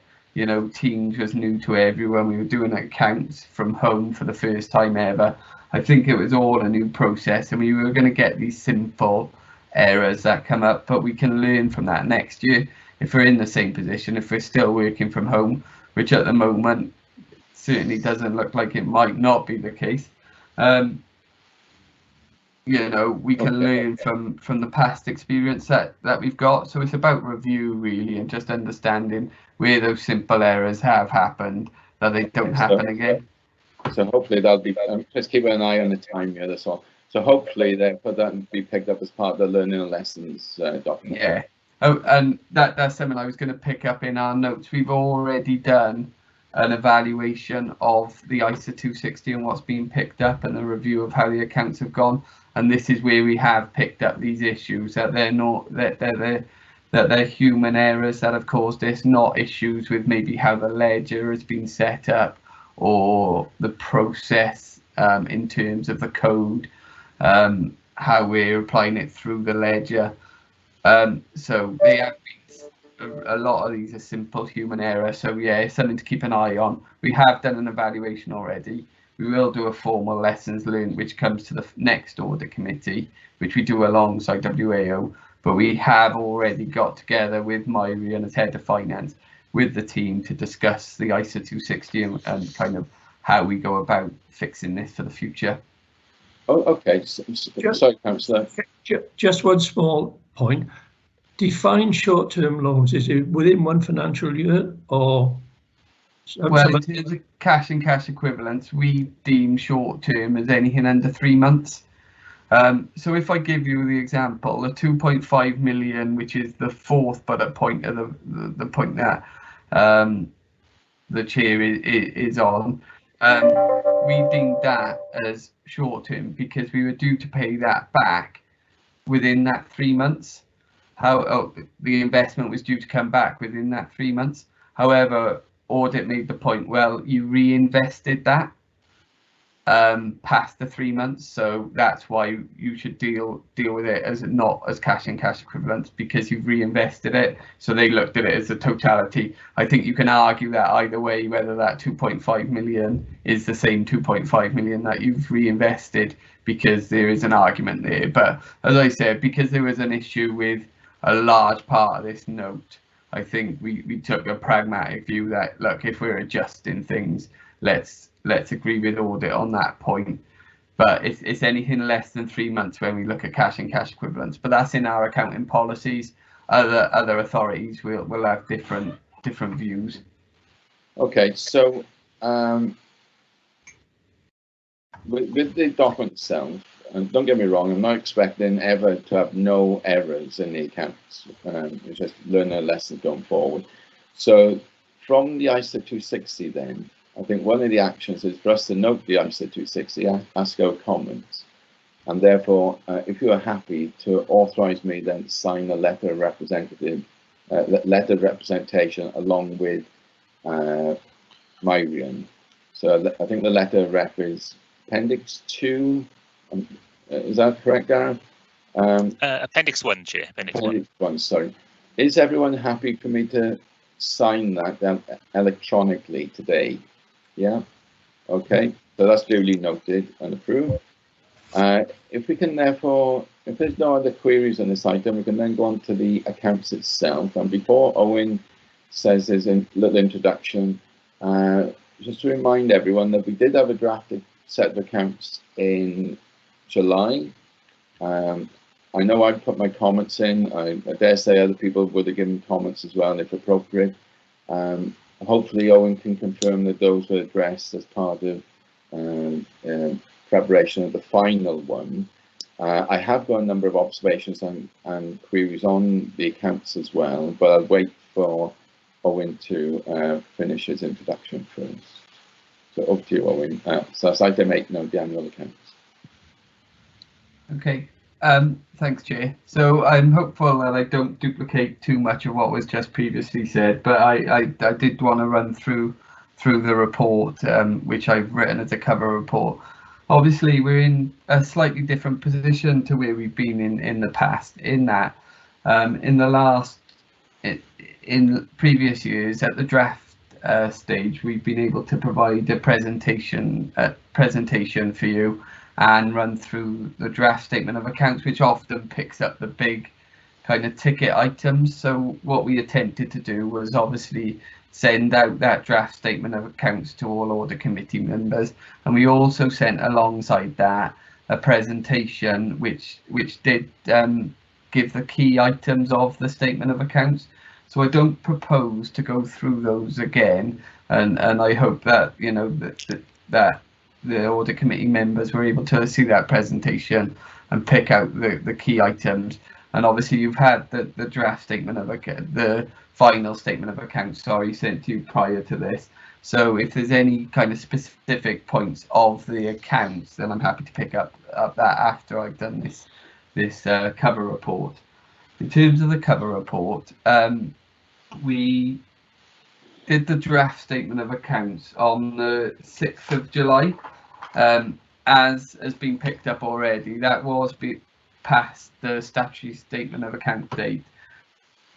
But Audit and Wales regs allow a publication of a notice on the website to explain why that was delayed, and obviously COVID-19 is the reason for that this year, and the publication of the notice was put on the account on the website in the timescales required. We've updated that notice now for the final accounts. So we've missed the deadline of the 15th of September and put the same reason, COVID-19, as the reason for missing the date. The 2-week delay, while I understand the Chair said a number of bodies have met the statutory deadline, I would say a majority of councils across Wales are in the same position as us and did miss the statutory deadline.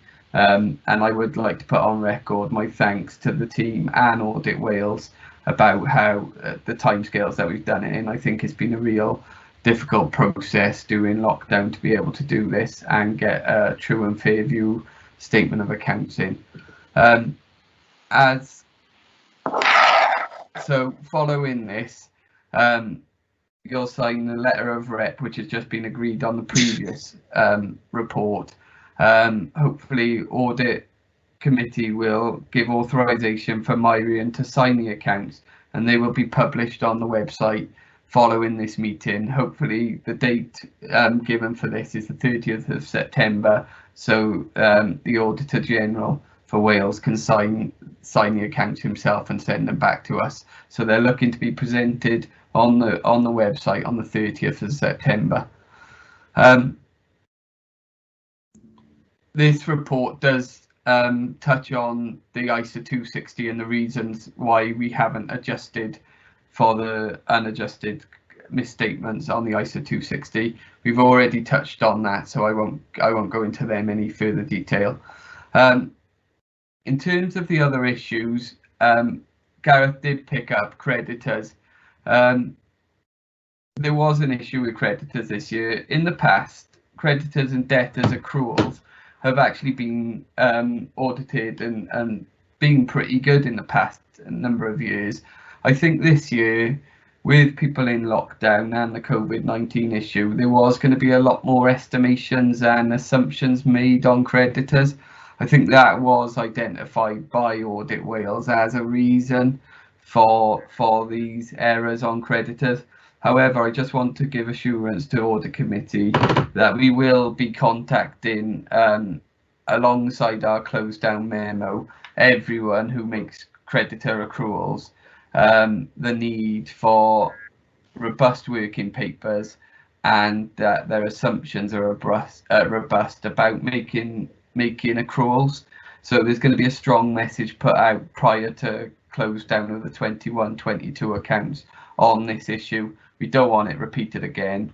We do understand that COVID-19 was going to make more assumptions and estimations, but you know, we are disappointed that 3 out of 19 sample checks were picked up with issues. So that's something that we'll put in place prior to 21-22. As I said, we'll pick up any issues or any queries or details on the actual statement of accounts after this. The proposal for this is that the letter of representative Audit Committee give authorization for the letter of rep to be signed by the chair and by Myrian, which has already been approved, and that you give authorization for Myrian to sign the statement of accounts to go forward to the Auditor General to sign, to be published on the 30th of September. Can I just jump in there, Owen? When you say for us to give approval to Myrian to sign, we don't do that, do we? It's not for us to give approval, it's his document. Yeah, well, I think you know, you've got delegated power as part from the council to give Myrian the go ahead to sign the statement of accounts. I don't know if I got that wrong, apologies, yeah. But I think, you know, we want Audit Committee to give authorization for Myrian to sign. Yeah, I think it's a different issue for us to give authorization rather than for us to say, yeah, we've reviewed the accounts, and as far as we're aware, there seems to be no issues that would stop us proceeding. But that's different to authorizing, because I would have thought it's only Myrian can authorize. And as well as the council, it's not for us to authorise per se. I don't, you know, if I'm wrong, then fine. But Chair, I think we'll need to just check that just in terms of the constitution and where things are at. I can't give you an answer on that now, but certainly it is my intention that I will be signing off these accounts then. That's fine. It's just a case of what role Audit Committee has here, and that's the bit I want to clarify. So I don't have a problem in proceeding I just think that we just need to be very careful with wording that's being put in the minutes of this meeting. So we are not, you know, if it's the case that we have to approve, then fine. But is that what the Constitution actually says? Okay, I'll Councillor, you seem to be indicating that you want to say something. Councillor Hularan. Chair, this was where I was coming back to with point of responsibility for the deviation from SIPFA best practice. It must be somebody's decision to come away from SIPFA, and similarly it must be someone's decision to sign off these accounts. Committees don't make decisions in that respect because we don't have either the expertise, the time, or probably the inclination to go through the accounts to that level of scrutiny that we could give that authority. I agree with you then, I agree. I'll check the word in the Constitution. I know the audit sign off, the final account process, sorry, has been delegated from full council to audit committee. So I know that they need to come through audit committee to be signed off before they are signed off. I'll find out the wording about, you know, the approval or what the role is, but they do need to come through audit committee to be signed off. So we're not arguing that it obviously needs to come to audit committee. Don't have a problem with that. The issue is, do we review and comment on it, which I think is what the papers have said in the past. I don't think the papers have ever said that we approve it. I think we always said that audit committee authorised me as the chair to sign the letter of rep, but that's not approving the accounts. Okay. No, yeah. I keep saying semantics here, but I think it's quite an important distinction because, as the councillor just said, we are not, we don't have the time or the perhaps expertise to go through every line. Because if that were the case, then we might very well want changes made, and yet at the same time we are told that we can't make a change in some cases. So therefore, how can we approve something if we can't change things? So, with an eye on the time, if you two go away and look at that, perhaps, and advise us of if there's any changes required from our perspective, then Can I come in, Chair? Yeah, Sorry. we'll update Anne on the minutes then. Tracy, you want to say something? Yeah, it's just that I pulled up the terms of reference while you were speaking.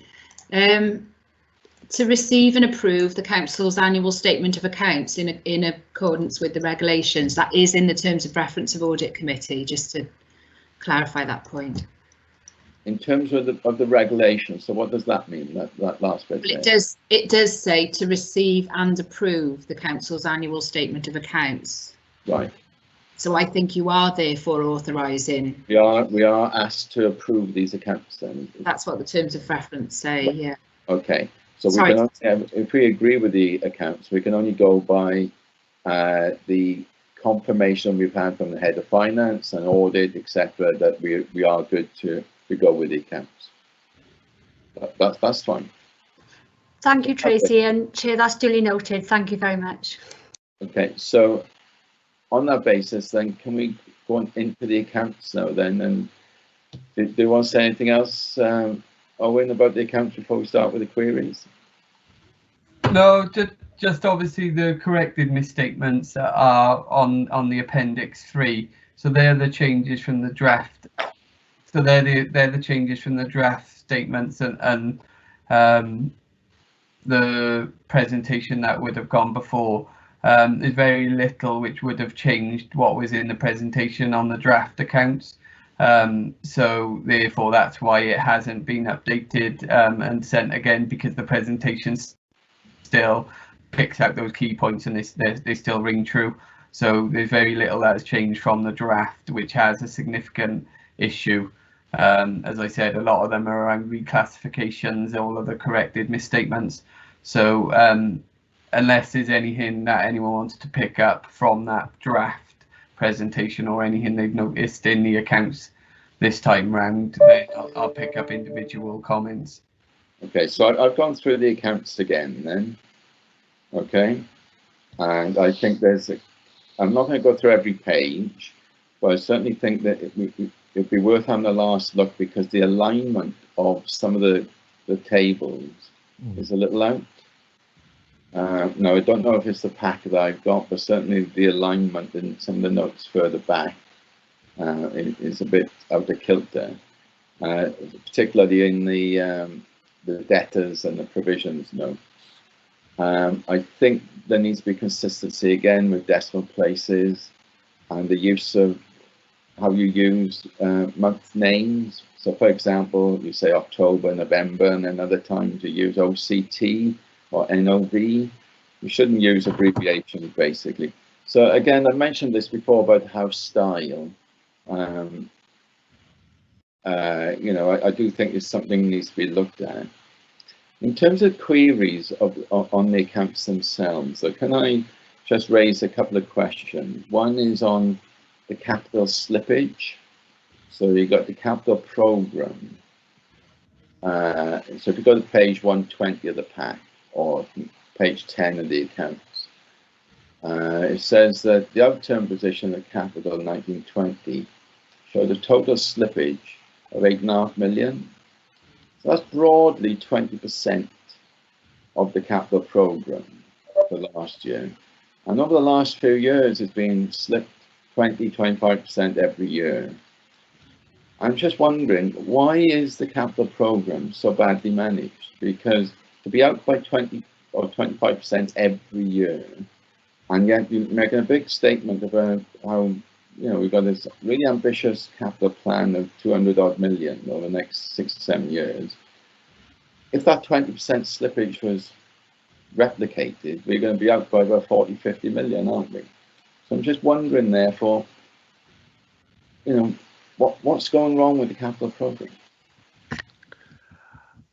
Chair, maybe Owen and Laura can bring you a bit of detail, but just to give the committee some comfort, we have recently completed a reprofile of the capital program, because we bring up the same issues with our colleagues, and actually we've got to be a lot more realistic about the ability of the organisation to deliver on the level of spend, and also on sometimes the complexity of some of these schemes.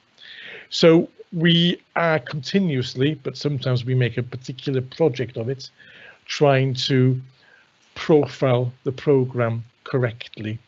And that's just been completed. Now, I don't know if Owen or Laura has got any sort of other specific issues. I would say I'd agree with the chair in the fact that it is a problem which happens a number of years. We do the challenge back to the service areas, and we've following last year's issue. We've done a very early reprofile of this year's budget, and already reprofiled 27 million pounds into future years. So we have put a robust challenge to the service areas and the providers in Norse to say, look, what's a realistic profile here? So we have taken the comments on board and done a significant reprofile already to try and avoid that late slippage which has occurred in previous years. Okay, I'm not going to go through every page, otherwise we'll be here forever, but I think that generally speaking, some parts of it, the wording is a bit confusing. I'm just wondering, has there been a challenge day on the accounts in terms of the wording? Which part are you alluding to? If it's the narrative report, we actually this year QC'd it across a few people. So obviously this is written by myself and Myrian as the head of finance. So we do a combined, you know, writing of the head of finance narrative report. We then get a couple of different levels of accountants to read it, so they can understand it from a financial point of view and give any feedback and comment. But this time I actually forwarded it to a couple of people who had non-financial backgrounds, and they gave me some feedback. So one being within education, which have no kind of financial interest, and he was able to give a view from a non-financial perspective. So we were hopeful that it would pick up most of those issues. So apologies if it still sounds confusing, but we did take comments on board about other QC which might be able to happen, and we were hoping that would be helpful, but obviously you've picked up a couple of other items. From my perspective, I think that some areas are, dare I say it might be, if you're within the council, you'd understand certain terms, whereas if you're external, you're looking at it in a slightly different way. So the document needs to be self-standing, if you like. So if I just give one little example before I move on, if I go to page 122 of the pack, so for example, about halfway down, this is on the usable reserves. We've got one paragraph. In relation to Friars Walk reserve position, 2.9 million was borrowed in inverted commas from the Southern Distributor Road PFI. Now, without reading the rest of that, my initial thought is that borrowed? If so, is there a payback? What terms are there? When you use borrowed in inverted commas, it's quite, for a formal document, it's quite a loose word to use. And so to me, I think that could have been picked up in a more tighter frame, because I think anything to do with Friars Walk is always going to be a little bit sensitive with the values, etc. And I think when you're borrowing from one reserve to another, I think a reader will get confused with that. No, you don't need to. We're not going to amend it for obvious reasons, but I'm just giving a little bit of feedback. And I think there's things like that all the way through. So with an eye on the time, if I can just, if I just go to the one main bit, which is the financial position, which I think, yeah. So on page 117, you say there's 4 key documents, 4 key statements.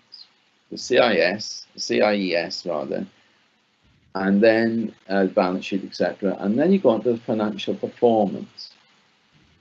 So on the one hand, you say that you have the key documents, but really it's the financial performance that you refer to, which is the budget, isn't it? And did you underspend the budget or not? So to me, because as we've discussed in previous years, regardless of what happens really with the CIES, that's not the document that you really refer to, is it?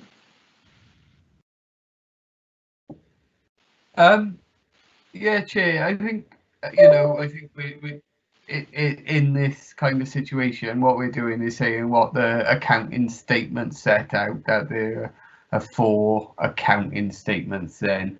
I would maybe agree with you that, to follow number 4 straight away, but the 2 lines prior to number 4, I think, is trying to put a break between what we're saying above are the 4 documents, which are the key statements that set out, to a narrative which the head of finance is setting out. So the narrative that follows it provides an informal commentary on the financial performance. So I think it's saying the statement of accounts are making up the 4 core statements which sit for make you do, but following this is a more informal narrative by the head of finance, which gives a better explanation for an external user. We believe, that's what a narrative report is there for, to give a better explanation of financial performance for an external user, because a lot of people don't have the accounting, knowledge and technical ability to understand the CIES and the balance sheet and the cash flow statement. So that's what the narrative report is trying to do, obviously. So apologies if that distinction isn't made well enough in here, but that's the plan of that couple of lines, to say what follows is a more informal commentary. Yeah, okay, but if I then go to the CIES, which is so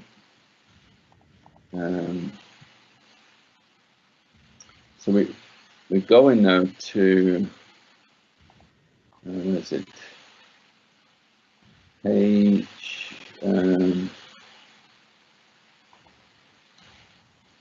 sorry, I'm just flicking through my PDF version. So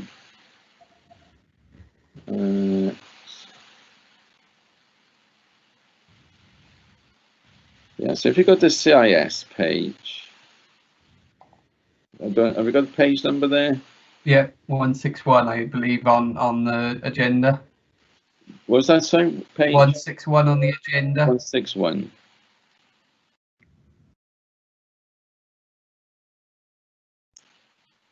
Yeah. Okay. Yeah. So what we're saying there is we've made a deficit on provision of services this year of 44 million, and last year was 55 million. So in total, that's 100 million over 2 years. So at what point do you start worrying about that?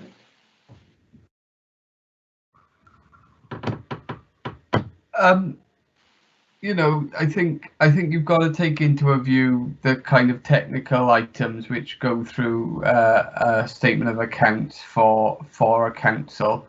You know, there are a lot of things in an account which are reversed back out because they're not deemed to have a large, well, they're not deemed to be wanting to be an impact on the council taxpayer and the general fund, so they're reversed out through unusable reserves, and that they're not as applicable to a local authority as they would be to a private sector account, for example.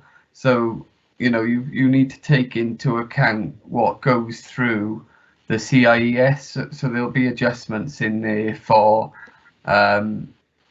pension fund, pension liability, for example, which often are very large, and they go up and down year on year. Well, we need to obviously have an idea of the long-term liability of the pension liability, which is shown in the balance sheet. It does that the adjustments can go through the CIES there, and other things like changes in valuation as well on schools, for example, that can change. The basis of valuation might change year on year, based on how the accounting treatment is for them. So you need to take the CIES into, you probably need to delve into it further to understand the mechanics which are behind it. So, you know, we'll always need to be aware of it. Sorry, you need to understand whether that's a valuation change or such. So interrupt you, Owen, but just keep an eye on the time here then. So really, from an audit committee viewpoint, we can just ignore the CIES at the moment then, can't we? No, I wouldn't necessarily say that. I'd say they're a useful viewpoint on, you know, comparatives as well. So, you know, I use them, Miriam would use them as comparatives for year on year, and to understand kind of like, and maybe delve into the notes a bit more. So where you've got notes 11, 12, 13, and look at the EFA, so the expenditure funding analysis, which you get a good link then between what's the general fund doing and what's the CIES doing. So when you look at the note above, which is the expenditure funding analysis, that's a good link to what's happening on the general fund, you know, the actual cash in the organisation, what affects the council taxpayer, to what goes through the CIES, so the expenditure and funding analysis. So to make that link for the reader of the accounts. Okay. And then, so it's about delving into a bit more. So you can't just look on the CIES itself. You might want to look at the expenditure funding analysis. You might want to have a look at the accounts adjustments to the usable and non-usable reserves, those adjustments. So it's just not looking at them cold, it's trying to understand what's behind it.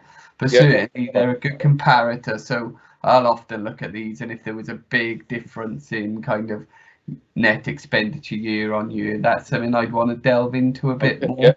So a large impairment might have gone through, and I might want to just understand well what's been impaired then.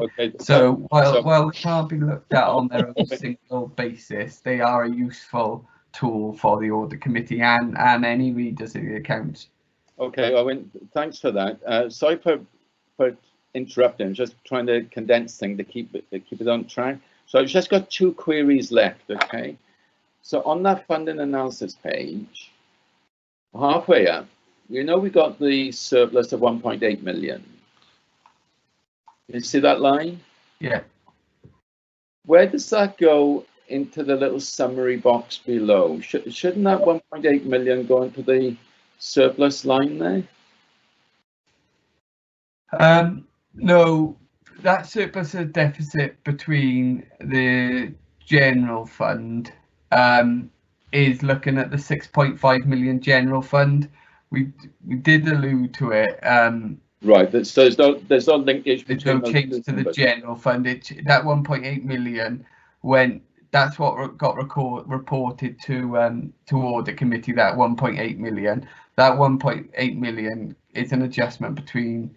It's an adjustment to the earmarked reserve. So that 1.8 million went to an earmarked reserve, which is alluded to in the narrative report. Okay, and I got literally 2 last questions. Then, if you go to note 20, which is on page 208, which is cash and cash equivalents. Yeah. So the second paragraph says the bank overdraft includes uncleared payments. So the bank overdraft is the 12 million. So where we got total cash and cash equivalents of 7 million. We're saying that we have an overdraft position, yeah? Yeah, at that point in time, there would have been pooled accounts. That figure there. We would have had that at the 31st of March. Yes, that's correct. Is that a cash book overdraft, or is it the overdraft within the bank system? It's the overdraft of all of our pooled accounts within the system. That's why it's the bank current accounts. We split the 2 together. So our bank current accounts would have shown an overdraft of 12 million at that point in time. That's within our limits. Mind, we've got quite high limits. I think it's 30 million. Yeah. But they're overnight limits. They're not kind of like you'll have that for a long period. Then. So are you saying therefore that that's what's showing in the bank? If I go to a Santander bank account, that would be on my bank statement as an overdraft, or are you saying it's a cash book figure within the financial ledger because you got uncleared payments coming out? Assuming you've got a cash book figure and a bank statement figure. I'm guessing it's a cash book figure. Is that right?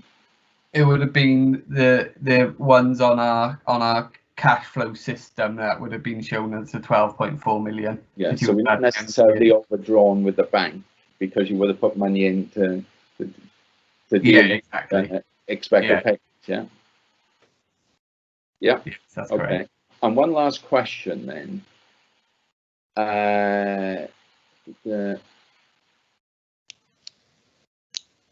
If you go to page, sorry, it says note 23.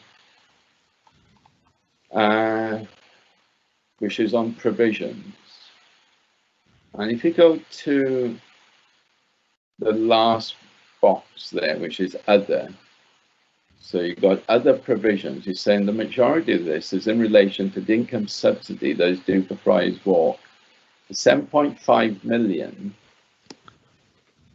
in relation to the risk of non-payment of Friars Walk debt is included in the long-term bad debt provision in note 17.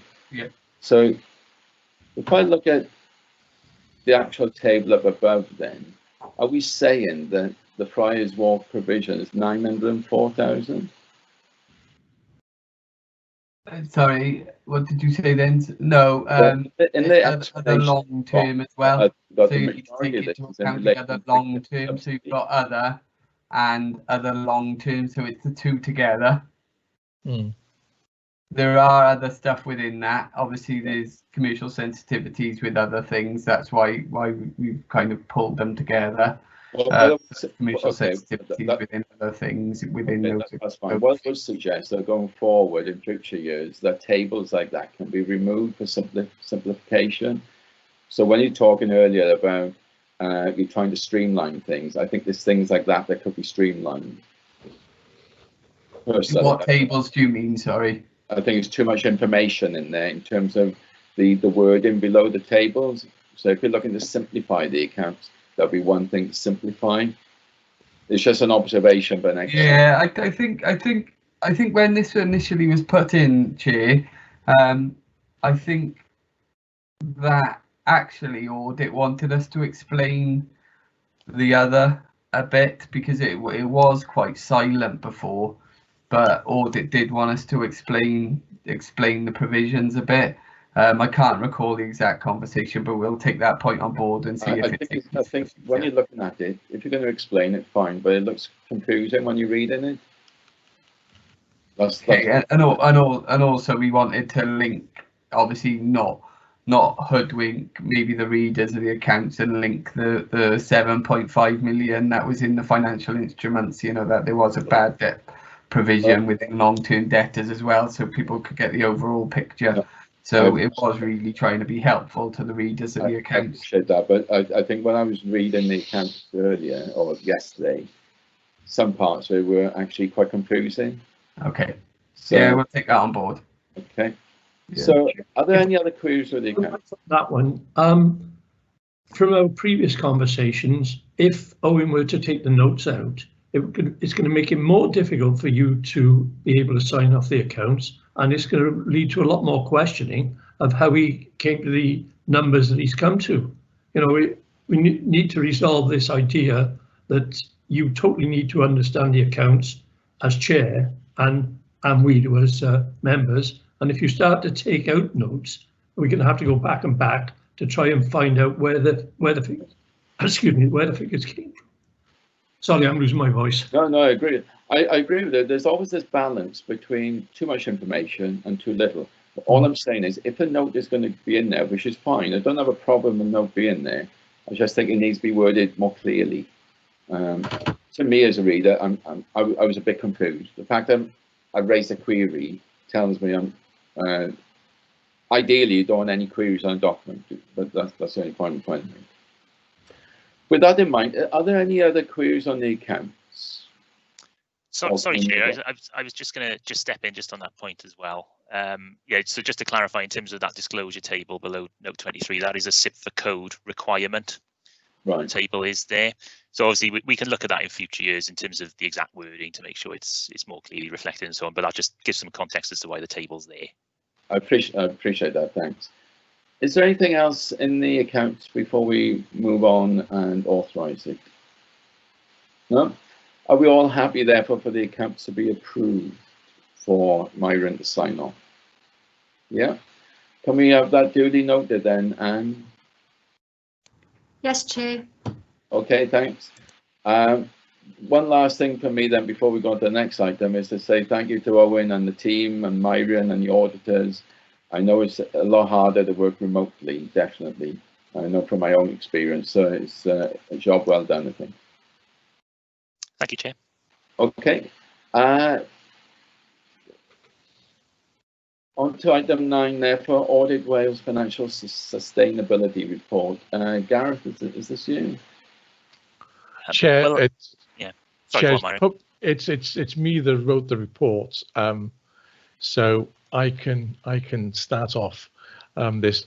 Just to say that Owen has got another meeting to go to now, so he will probably need to sort of leave now anyway. But that's fine. So thank you, Owen, for that. Chair, Audit Wales does a number of reviews each year across all councils.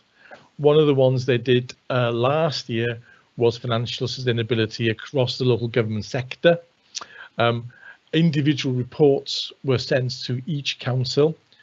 The intention was back in sort of January, February time, that actually they would then produce an overarching local government sector sort of summary of that work. That didn't get done because of the COVID situation. But the intention now, and I believe that it's virtually ready to go, is that they've now done a summary report after the COVID, well, sorry, at this point now. So we're looking at a review that happened last year. We're looking at a review on something which, you know, has been turned upside down because of the COVID issue, because this is as of the 31st of March of the previous year, and it's being updated in summary from as a sector this week, I believe, and Audit Wales will then do individual local council reviews this year as well to see how we're all doing post sort of COVID. The report last year is, as I've said, confirms that the council has a good position, but there are a number of issues that I've highlighted in here straight from their report. Some of the actions coming from those are noted, and the committee is asked to sort of note the kind of report and also note the actions that's being suggested there as well. So I hope I've done that justice, but it might be a good thing to maybe get Audit Wales colleagues to say a few words as well. Okay, Anthony or Gareth, do you want to add to that? I'll just come in there, Chair, just to say that Marion did an admirable job. Certainly for me, providing the context to this report. That, you know, let's be honest, the financial landscape has changed, and I'd ask the committee to look at it, look at the report in those terms. We did feel, whilst the report now, it's fair to say, is a little out of date, but we did want to share this report with the committee, recognising it was done at a point in time and with a retrospective view. Just as Marion said, there will be a further follow-up now that's been undertaken. That's being finalised for a review, looking at the position across the 22 local authorities, and that, of course, will be very timely because it covers the first 6 months of the year. But in terms of the report, Gareth, do you just want to cover the key issues for the committee members? Yeah, absolutely. I think, you know, Myron's cover report sort of sets out the main findings really, and the council's sort of response to them. So I'll leave the detail ready for the report itself. But just in summary, you know, the report just finds that, you know, the council has done well to meet its budgets in the past, but just signifies that, you know, over time that is getting harder and harder, which has been clearly the case. And you know, it's just something then for the council to look at then in the future in terms of how it you know, looks to meet that budget target in future years. And the report then just sets out some of the challenges that it could face in doing that. As Anthony says, and Marion said beforehand, you know, in terms of context, a lot has happened since this report was written. So it needs to be read in that context, but hopefully members will find it of use. But we're happy to take any questions anyone has. So, Chair, before you get into it, I mean, what I would say is, yes, the context is very, very different now, but I think that the main issues that are highlighted in the report are consistent and will remain consistent as we get through this period as well. So they are relevant. They were then, and I think that they are relevant now as well. So I think that's important to sort of note. COVID will only add maybe some things to it, or maybe make things a little bit more difficult that are raised here, but they are relevant. Thank you. Okay, thanks for that. Any queries from anyone? No? On that basis, we duly note the report, and thanks for that. Hopefully we'll get the updated report in due course. And finally, therefore, to item 10, the forward work programme. And you can, Anne, do you want to take us through this?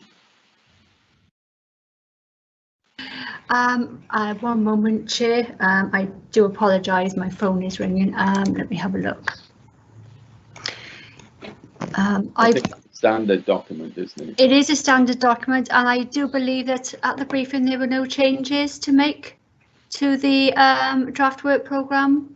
Yeah, that's correct. The only Yes. thing I think we need to add to the next October meeting now is the things we discussed in this meeting. So we talked about education being called in, and the kingship SGO with Andrew. Yes. With respect, Chair, yeah, the Gwent music service as well, we mentioned. That's right, yeah. That's the education. Yes, that's right. I mentioned education in terms of the Gwent music thing. I don't think there's anything else to add to that. So if we've got no queries, then we'll pass that forward. Look. Okay. Yes. Yes, Okay. thank you. The actions were noted in the minutes, so I've just gone through them now, and Councillor Thomas is right with the bringing the head of chief education officer in. So that is duly noted. There are notes actually taken from the internal audit, the progress against unfavourable audit opinions. So that will be taken forward into the work programme. Thank you, Chair. Okay, that's great. And if there's nothing else, thanks for everybody for attending this very long meeting. And well done, Myron, again, and the team with all the accounts and the audit. Okay, and we'll meet again on the 29th of October. Thank you, Chair. Thank you, colleagues. Thanks ever so much. Thank you all. Bye. Bye-bye. Bye now. Thank you.